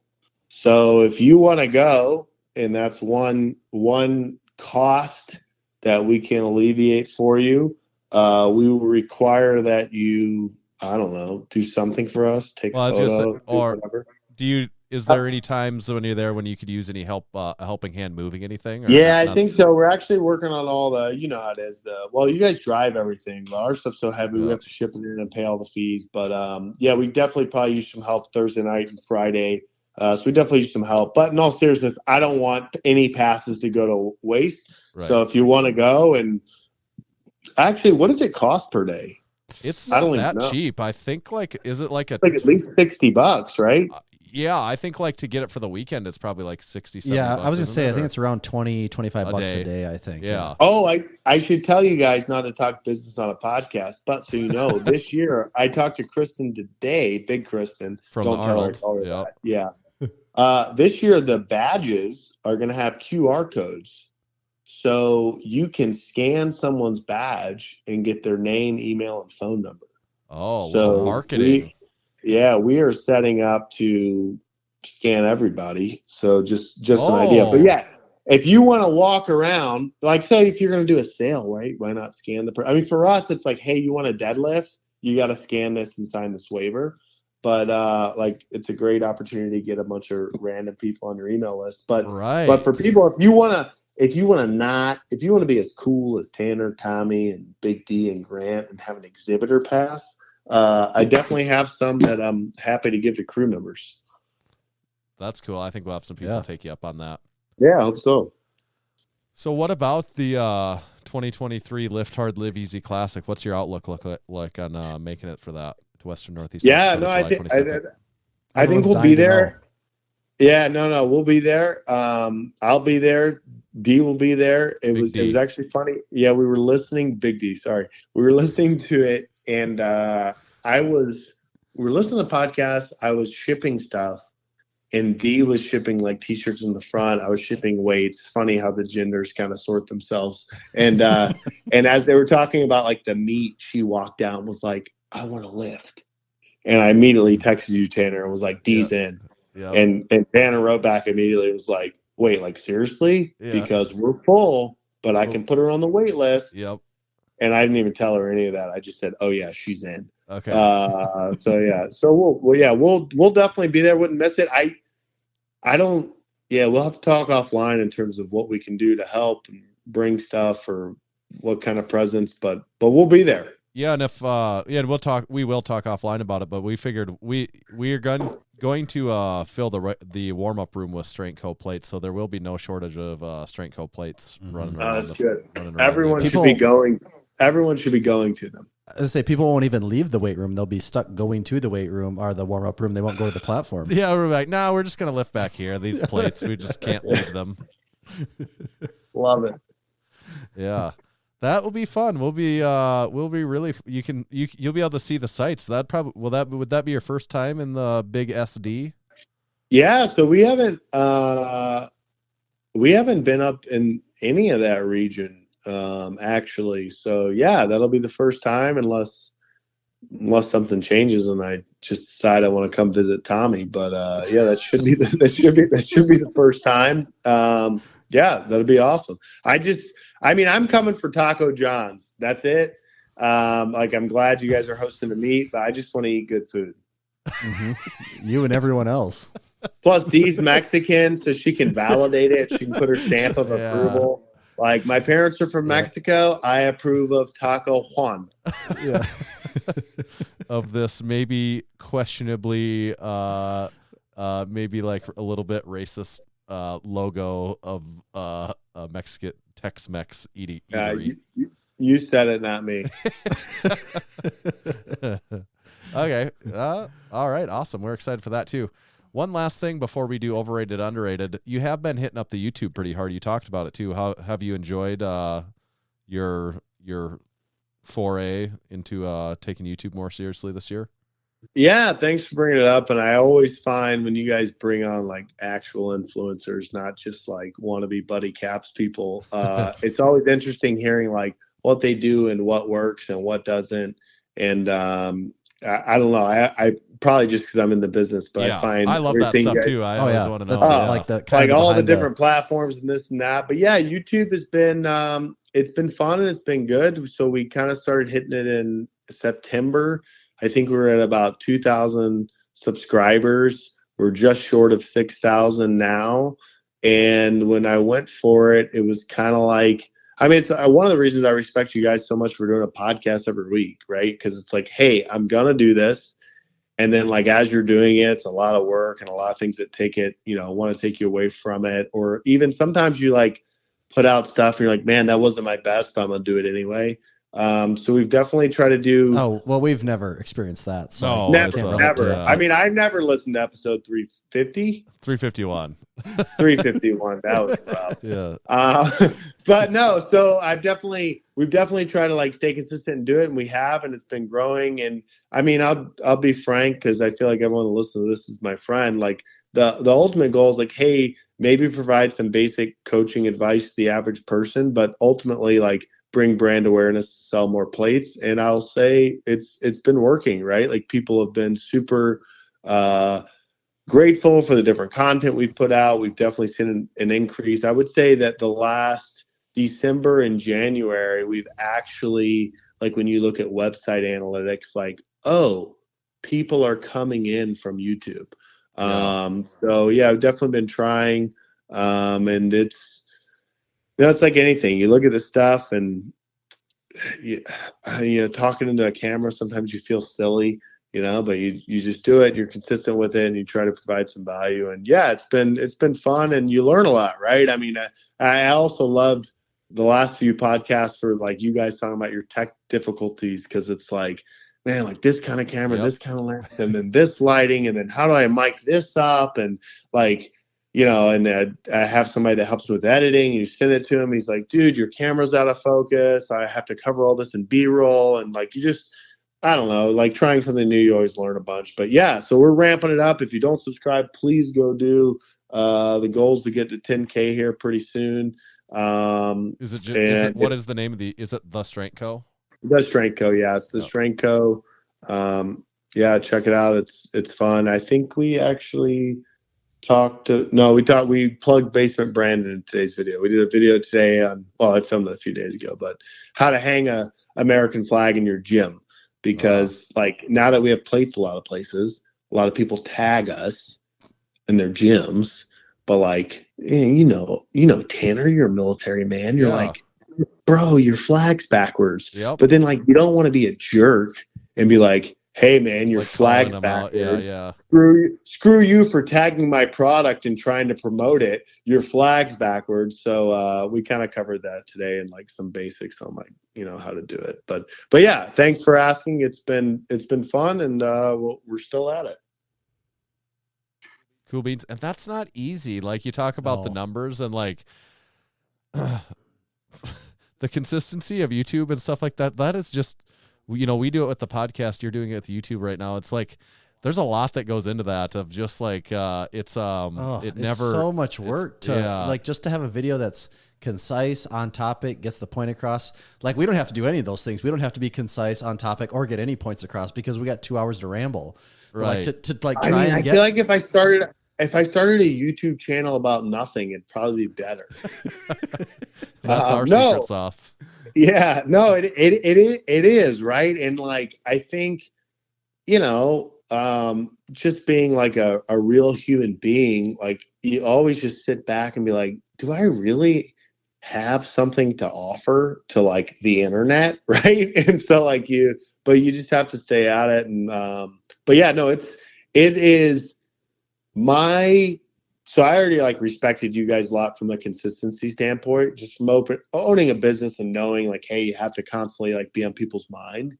But like the filming aspect or like the animation of the person, I have tenfold respect now for. Like, wow, like this random makeup chick that runs this giant YouTube channel, she's actually super talented. Right. Oh, like right. you like the start to on-screen like presenter skills. There's a lot to that. Man, it's unreal. And it's not just like you think like, I'll just throw good lighting and a camera and like editing skills at it. But it's like, no, like you got to be entertaining. And yeah, well, I mean, Paul Horn's a good buddy of mine. I should plug his book, Radically Simple Strength. If you're a random guy around like 40 and want to get stronger, you should read it. But I remember he told me when I first opened my gym and I like filmed something, and I just remember he wrote me back, this kind of guy he is. He's like, that's super boring. And I was like, what do you mean? It's like how to deadlift. He's like, yeah, whenever the camera turns on, you got to amp it up about 20%, and you'll come off about 10% more dull than you are in person. Yeah. And like, I've kind of run with that. And I'm like, oh, it's actually like pretty good advice. So anyway. Oh, we know that that's true. We've talked about it with the podcast. Yeah, we've said the before, same thing in person, where the few videos that we've filmed that aren't podcast related, we're like, you feel like you got to act like you're some crazy person overacting everything. And then when you do that, you're like, oh, this just looks kind of like a normal guy on YouTube now. Like, it's Right. You feel so over the top, and it's like, nope, that's what it takes to just be a person. Yeah, there you go. Yeah, that's good stuff. Love the YouTube progress. That's good. Thanks. Appreciate it. Yeah. Appreciate it. How familiar are you with our game called Overrated Underrated? I'd say I've heard of it. Yeah. There's a set of rules that goes along with it. Maybe this isn't so much for your sake, but the listener. Maybe there's a new listener out there that hasn't listened before. And before I get into those rules, which the rules are important, but I just wanted to mention that was the other YouTube thing.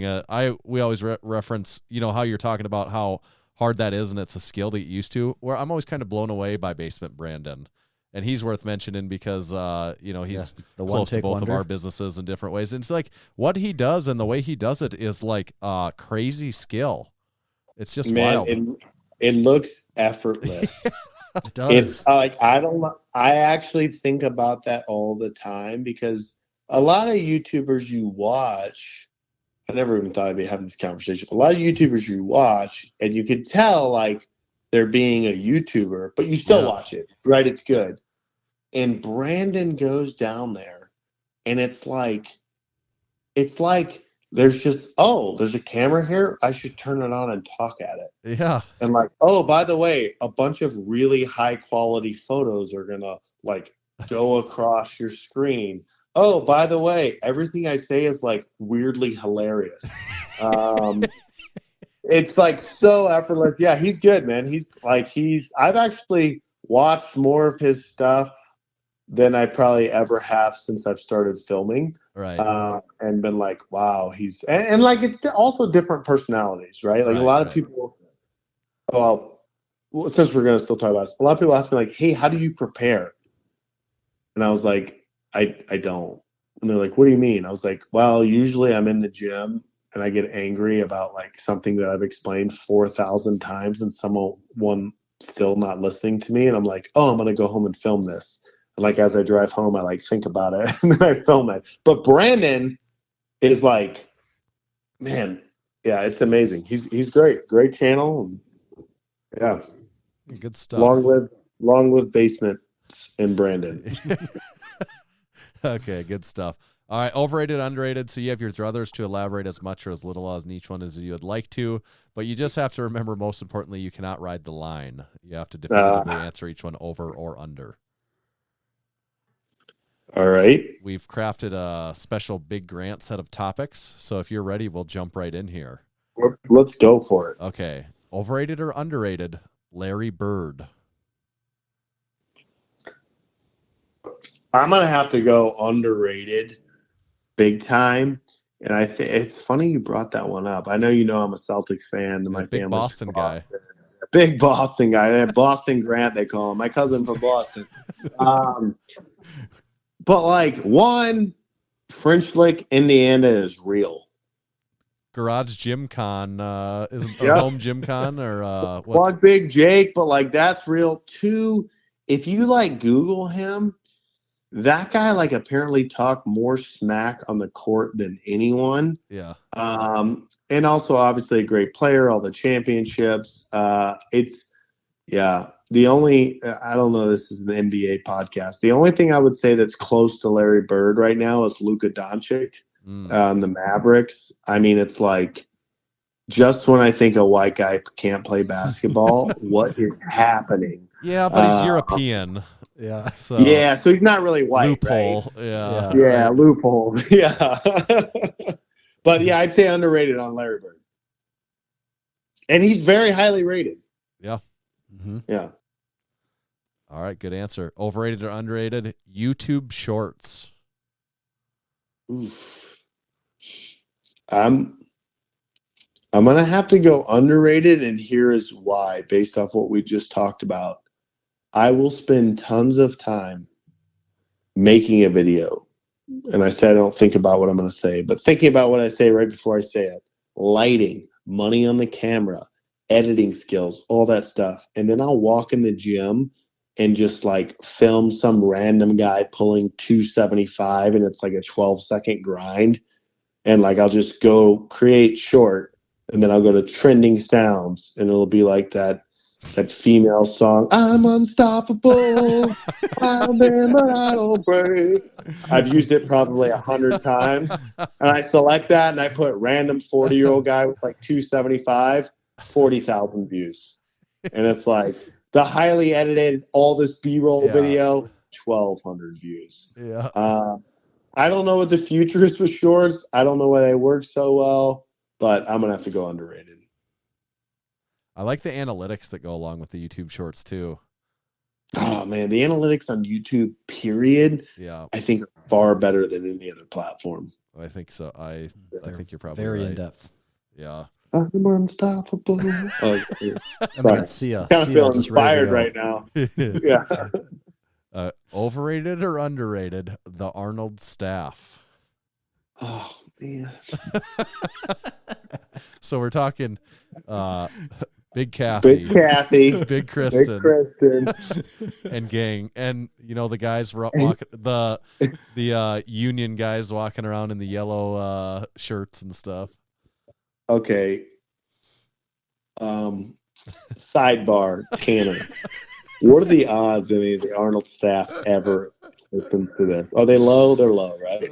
I think very, very low. Yeah, Very I think.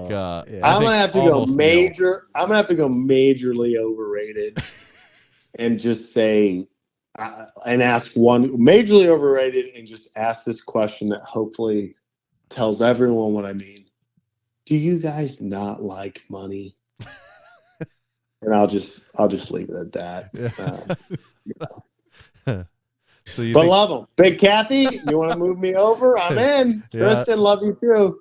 Big Kathy came in pretty clutch last year, didn't she? She did. She did. And her husband. And you called her Big Kathy, right? Or we called her that? I did to her face, and I told her to go see the Massenomics guys. Yeah, and she did. She did.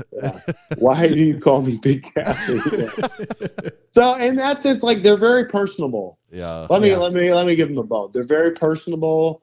It's just I think is that I think that you guys and me, we hold the Arnold in like very high esteem. Yeah. So we assume they're like far more polished professional businessmen than we Organized. are. Oh, a lot of people are like, it's next week. We better start thinking about this.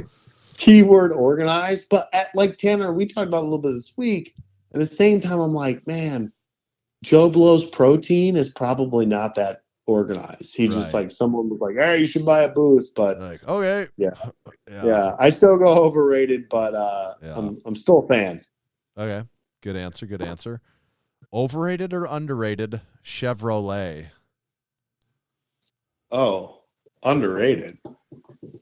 I mean, the company? Yeah. The vehicles? Yeah. It's I mean, it's by far the best. My company runs on Seafoam and Chevrolet trucks. I'm a big fan of the 350 motor. If you've never seen my Seafoam video, I love the smell of Seafoam in the morning. Tommy's a Seafoam guy. That's where we first connected, but I didn't tell him. Like, it was in a podcast. You guys talked about a Seafoam video, and Tommy was like, oh, Grant's a Chevy guy. And I was like, oh, I know who he is now. And you know, with that Seafoam, you sent us all that Seafoam when we moved. I don't have to do yard work at the place I'm at, so my dad got all the Seafoam. Right. He was pretty excited for that. Just drink it, man. Yeah.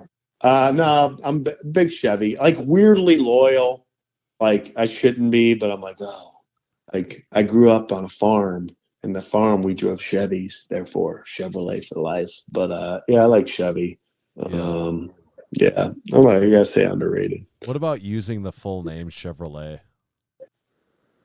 I like it better, actually. So my truck that I drive to this day, which for some reason annoys people, is a '96 Chevrolet Silverado, and it actually should have across the tailgate Chevrolet. Yeah, they all did, didn't they?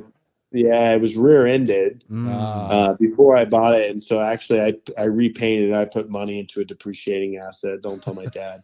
But so the back of the tailgate is just white paint, and I have spent, I won't say many a night, but Looking for a replacement. a collection of nights looking at how I could put Chevrolet back across the rear tailgate. Yeah, because a lot of I love times it. it was like the body color, and then it was there was like a stripe in the middle, Yeah. wasn't it? That the Chevrolet was on. So yeah, and it was like tied into the siding that went Yep. down the side, Yeah. right? There was so it's like that's why I haven't done it, because I had the whole thing repainted, then I put like the black trim back on it, and then the tailgate was like tough because it was like, well, it actually should be like white, but then have like a gray like molding and Yeah. anyway, yeah, you guys get it. I mean, it's no Buick, but Yeah, what is really? what is? Is yours called a Silverado then? Your 96? Is it does it say Silverado on it? It does not say Silverado on it. Right. It says, Because that was a discussion Tommy and I were having, as when they were and weren't when the name, actually called a because Silverado. like if you ask us, Yeah. like Silverado just feels like that's been part of Chevy trucks forever. I But we're But it's looking. not true. I think it's 98, Yeah. but mine is We're talking like 99 or 97 or somewhere in there. Yeah. yeah. We can put it in the link below, but I'll look at my registration. I want to say I'm a CK 1500. Okay. Yep. But I am not a Silverado, so sorry for lying. Yeah. Well, you still have your druthers, so it's not really a lie. It's just using your druthers. Okay. All right. Last one, and this historically the last one is worth all the marbles, so keep that in mind. Your entire, if we'll choose whether or not we air this entire 1 hour and not almost an hour and a half conversation on the answer to this one. So, overrated or underrated? Being incorporated.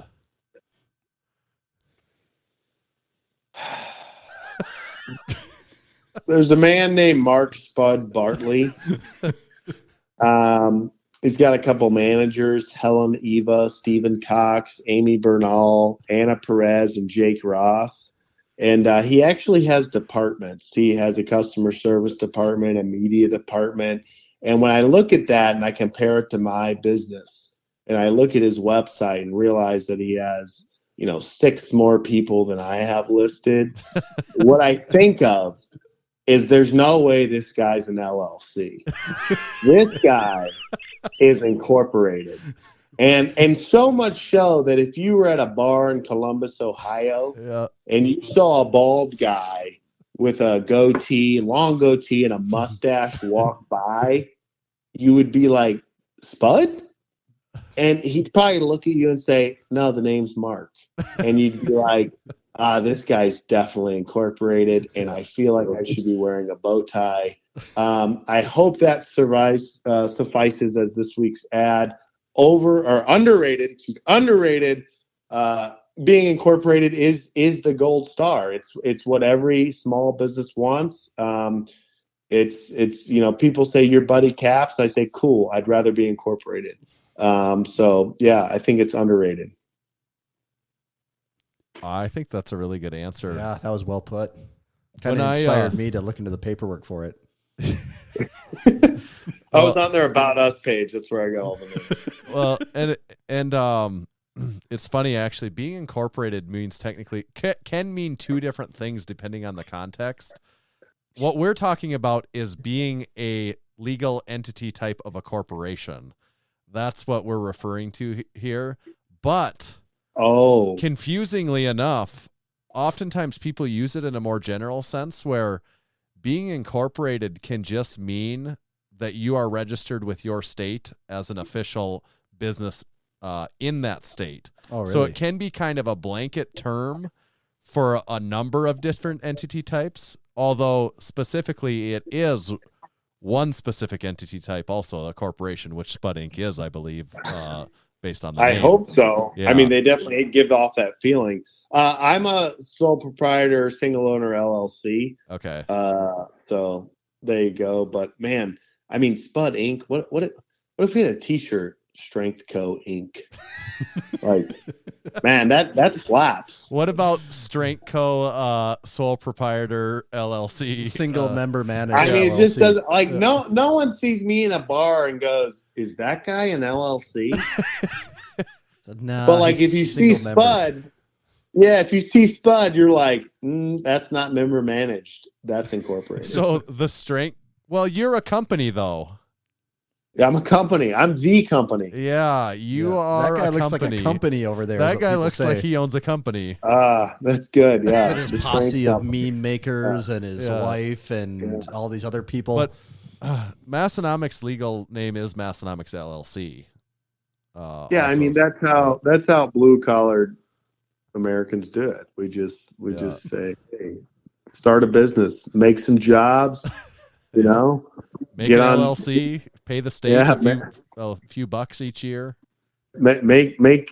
put Northeast South Dakota on the map. Western Northeast South Dakota. That's what we did. Yeah. And that's why they call us an LLC. That's it. Okay. Good news, Tommy. Well, actually, Tommy, you're really the judge. Did he pass over oh, under? well, I think he did. Should we give him live? Should we hand these out Yeah. live? Yeah, I suppose. Really? Are we doing that? Or Are we don't normally do that. No, do we? you're breaking the rules on Oh, me. okay, yeah. We'll Breaking have to the wait to law. find out. Breaking the Cool law. beans. Yeah.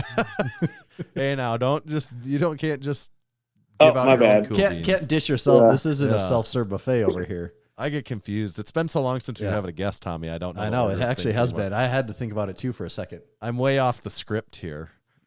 Wait, Flipping so we're not script. doing it live? No, you don't. You have to listen. Okay. That's why Got your it. incentive to listen next week to see if you got them or not. So signing off, thestrength.co is the website. Go buy plates. If you're a member of the crew, please take advantage. I'll hook you up. Send me a DM. YouTube, go subscribe to it. We'd appreciate it. And the final thing I got to say, Tommy, I can't wait to talk to you. It's been a man, year. We've got some catching up to do. Yeah, we certainly do. Looking forward to it. Tell Petrie and Spike I said hello. And Land Before Time reference. yeah, deep. Thanks, guys. Yeah, thanks, Grant. Always great catching up to you. Give Big D our regards too, of course. Is she in eyesight right now? She's not an eyesight, but I bet is she's she an an earshot? earshot. Okay. Yeah, I would guess. And so's the cat. But yeah, she'll say thanks. She'll probably be now. She's on the record competing at the Lift Hard, Live Easy camp or Classic. whatever. Classic. Meet It's a classic. classic. Yeah, The Lift Hard Live Easy Incorporation. yeah. Oh man, can you imagine? Should we incorporate that? Is there any chance that Big D would give me a free haircut at the Arnold? Ooh. Maybe a beard trim, but she'll never shave your beard. We still talk about. Remember that guy that shaved his beard and we didn't know who he was for 6 months? And we have like a little bit of PTSD. I think it's like episode 275 through Yeah. 300. We just never watched. Yeah, it's like those are just those scare me. Yeah, who's this Yeah, those are imposter over weird. here? Yeah. Yeah, she might give you a haircut. I'll try and get you on the reservation list. All right, perfect. Well, my ends are pretty bad, so while she's at it, might have to be a 2-for-1. Yeah. Use a little curl relaxer, Tommy. Oh, Could you okay. ask you're her right. what the cost would be for a couple of guys like us to get a haircut? Couple of stand-up Yeah. guys. Probably similar to what it costs for a pair of hundos. Okay. Oh. Okay. All right, that's All right. fair. That's fair. Yeah. All right. All right. All Thanks, right, Grant. guys. This is good stuff. Thanks a lot, Grant. Thank you. Yep. See ya. All right. See you, Cool Beans.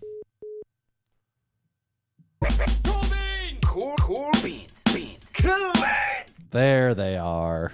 They're still cold, weren't they? You had They them were- on ice over there that They whole were time? frosty. I had them in my snowbank over here.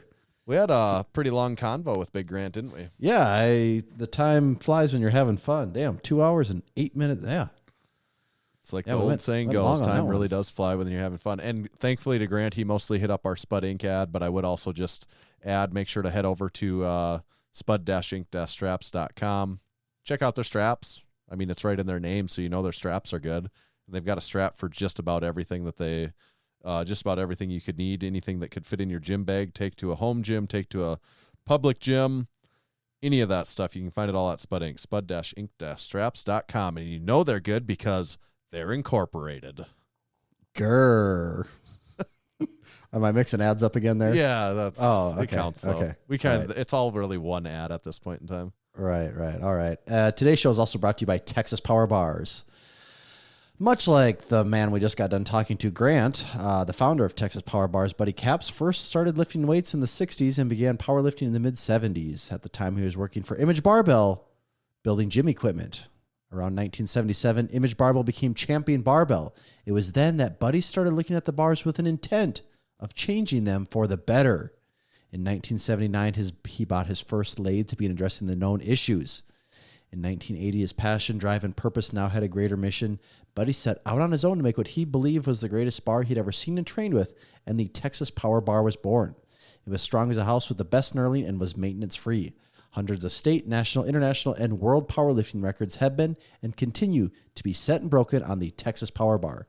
To learn more about Texas Power Bars and buy one of their legendary bars, visit texaspowerbars.com. Tanner, I just saw you doing something there. Yes. You had a Lift Evil Massenomics shirt up. My Yes. wife was wearing my Lift Evil Discord hoodie out around town this past weekend, and while we were in the grocery store, a man stopped her and said, "What hoodie is that? That's so cool. I got to see the back of that thing." And he's like, "Wow, that's a really, really cool hoodie." And then he walked away. And he didn't want to know where she got it or anything like that. Didn't need any more details. Just looked at it and said, "Wow, I really like that thing." And that was it. Well, if that doesn't sell for Lift Evil, I don't know what does. So, I think we've said something along the lines of turning heads in and out of the gym. Well, there you go. That's what you call a head turner. Proof right there. And this is, of course, a Massenomics sack segment that we're in right now. And first item in our sack today is, I'm pulling it up on the screen here. Big Frank over at Lift Evil sent us several goodies. You talked about the hoodies he sent us, and I'm holding up one of this tees, and this is, of course, a Massenomics collaboration tee, the Lift Hard, Live Evil collab, and always love this one. I like the colorways that he has this one available, and the seller for me is the tiny little worms with our likenesses on them. Hard to beat. Every your time I look likeness at as that, a I'm worm. like, huh, that's funny. That's me. That's a little worm head guy. I know. I gotta like scope that out every time too. It just never gets old. It's like, yep, that is me, a little worm head, funny little worm head guy, and it's like definitely me. Like it's like unmistakable on this like 2-color screen printing, or 3 colors in this spot. It's like, yep, that definitely is me, isn't it? Mm-hmm. So, thank you, Big Frank, Lift Evil. Go support Frank, of course. Yeah, those turned out. I mean, the first time they were great. The second time, great. Yep. So yeah, he's always got some awesome stuff going on. And he's just a good fellow over there. I don't care what everyone else says. He's a pretty good guy. And the other thing in our sack segment, if you were watching along earlier, you saw this, but I'm going to pull it out again. Yeah. Do we maybe go more in depth on this next week when we're not maybe 2 once hours once you've got once you've got it, maybe we can both give our official. So I won't give an official review here. I'll just show them off. I've got my Bruin boots, courtesy of Bearfoot, and if you can see, it's got the bear tread, Barefoot logo in the tread. Nice. Is pretty cool. And I have worn these to work the last couple days, so you have to stay tuned. A little teaser to find out more about these in the coming weeks. Tommy hasn't gotten his yet. His are on the way to him. Yeah, you really surprised me with that. Actually, right before we started podcasting, I didn't know I had any coming my way, so Yep. I'm super jacked. I was playing that one pretty close to the vest. You certainly were close to the barefoot, I guess you could say. Yep, pretty close to the Barefoot. So here it is, the Bruin. We'll talk more about this in the coming weeks, though. But just so you know, you could, if you check these out or any other Barefoot shoes, make sure to use discount code Massenomics. Okay, Tommy. We probably need to wrap this up, don't we? Yeah, we do still have other things on our list, but I think Yeah. we've just gone too long. Yeah. We got to give I people would a reason to tune in next week, right? Well, yeah, we'll talk more about it next week. We'll talk about these things next week, right? Yeah. We got to have something to talk about next week anyways. Yep. That's the beauty of agree. the Massenomics podcast. It just never stops. Yep. And It also, keeps going and going. I didn't get a chance to have you show off any of your knickknacks that you've got behind you on that shelf. Yeah, that's still a work in progress. I need my other light. It's a half-built studio. It's under construction. So maybe next time we can talk. Yeah, more we'll give an about that. office tour. Yeah. Yeah, Do some that's vlogging in here. That's the beauty of Studio 6.9. It just keeps getting better, doesn't It's fluid, yes. it? Yeah. Much like the rules of overrated, underrated, they are fluid. That is written in the rule. I wonder if we're making a mistake by not continuing to read the full We rules probably of should overrated, make a underrated. habit of reading them at least once a month. Yeah, that's true. I just start to take for granted that people have been here forever, but I think studies show that there's new listeners coming in on occasion. So There are. all right. Well, I think we did it all. We hit the ads. We told you where to go. We had a great conversation with Grant. Make sure to check out the Strength Co.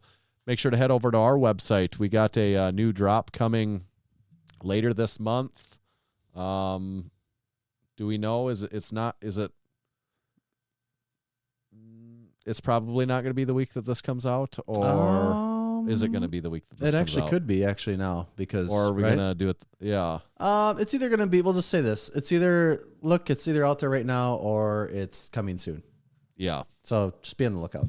Okay. We'll talk more about that later once it gets a little bit closer, once we're there. So stay tuned for that. Leave us a 5-star review on Apple Podcasts. I think we can mark it. We're on the road to 500. Maybe we'll hit that next week, but I think we're getting there. We're real close. Good. Tommy, where do they find you at? You can find me at Tomahawk_D. You can follow me at Tanner_Baird, but just make sure to follow Massenomics at Massenomics. See ya.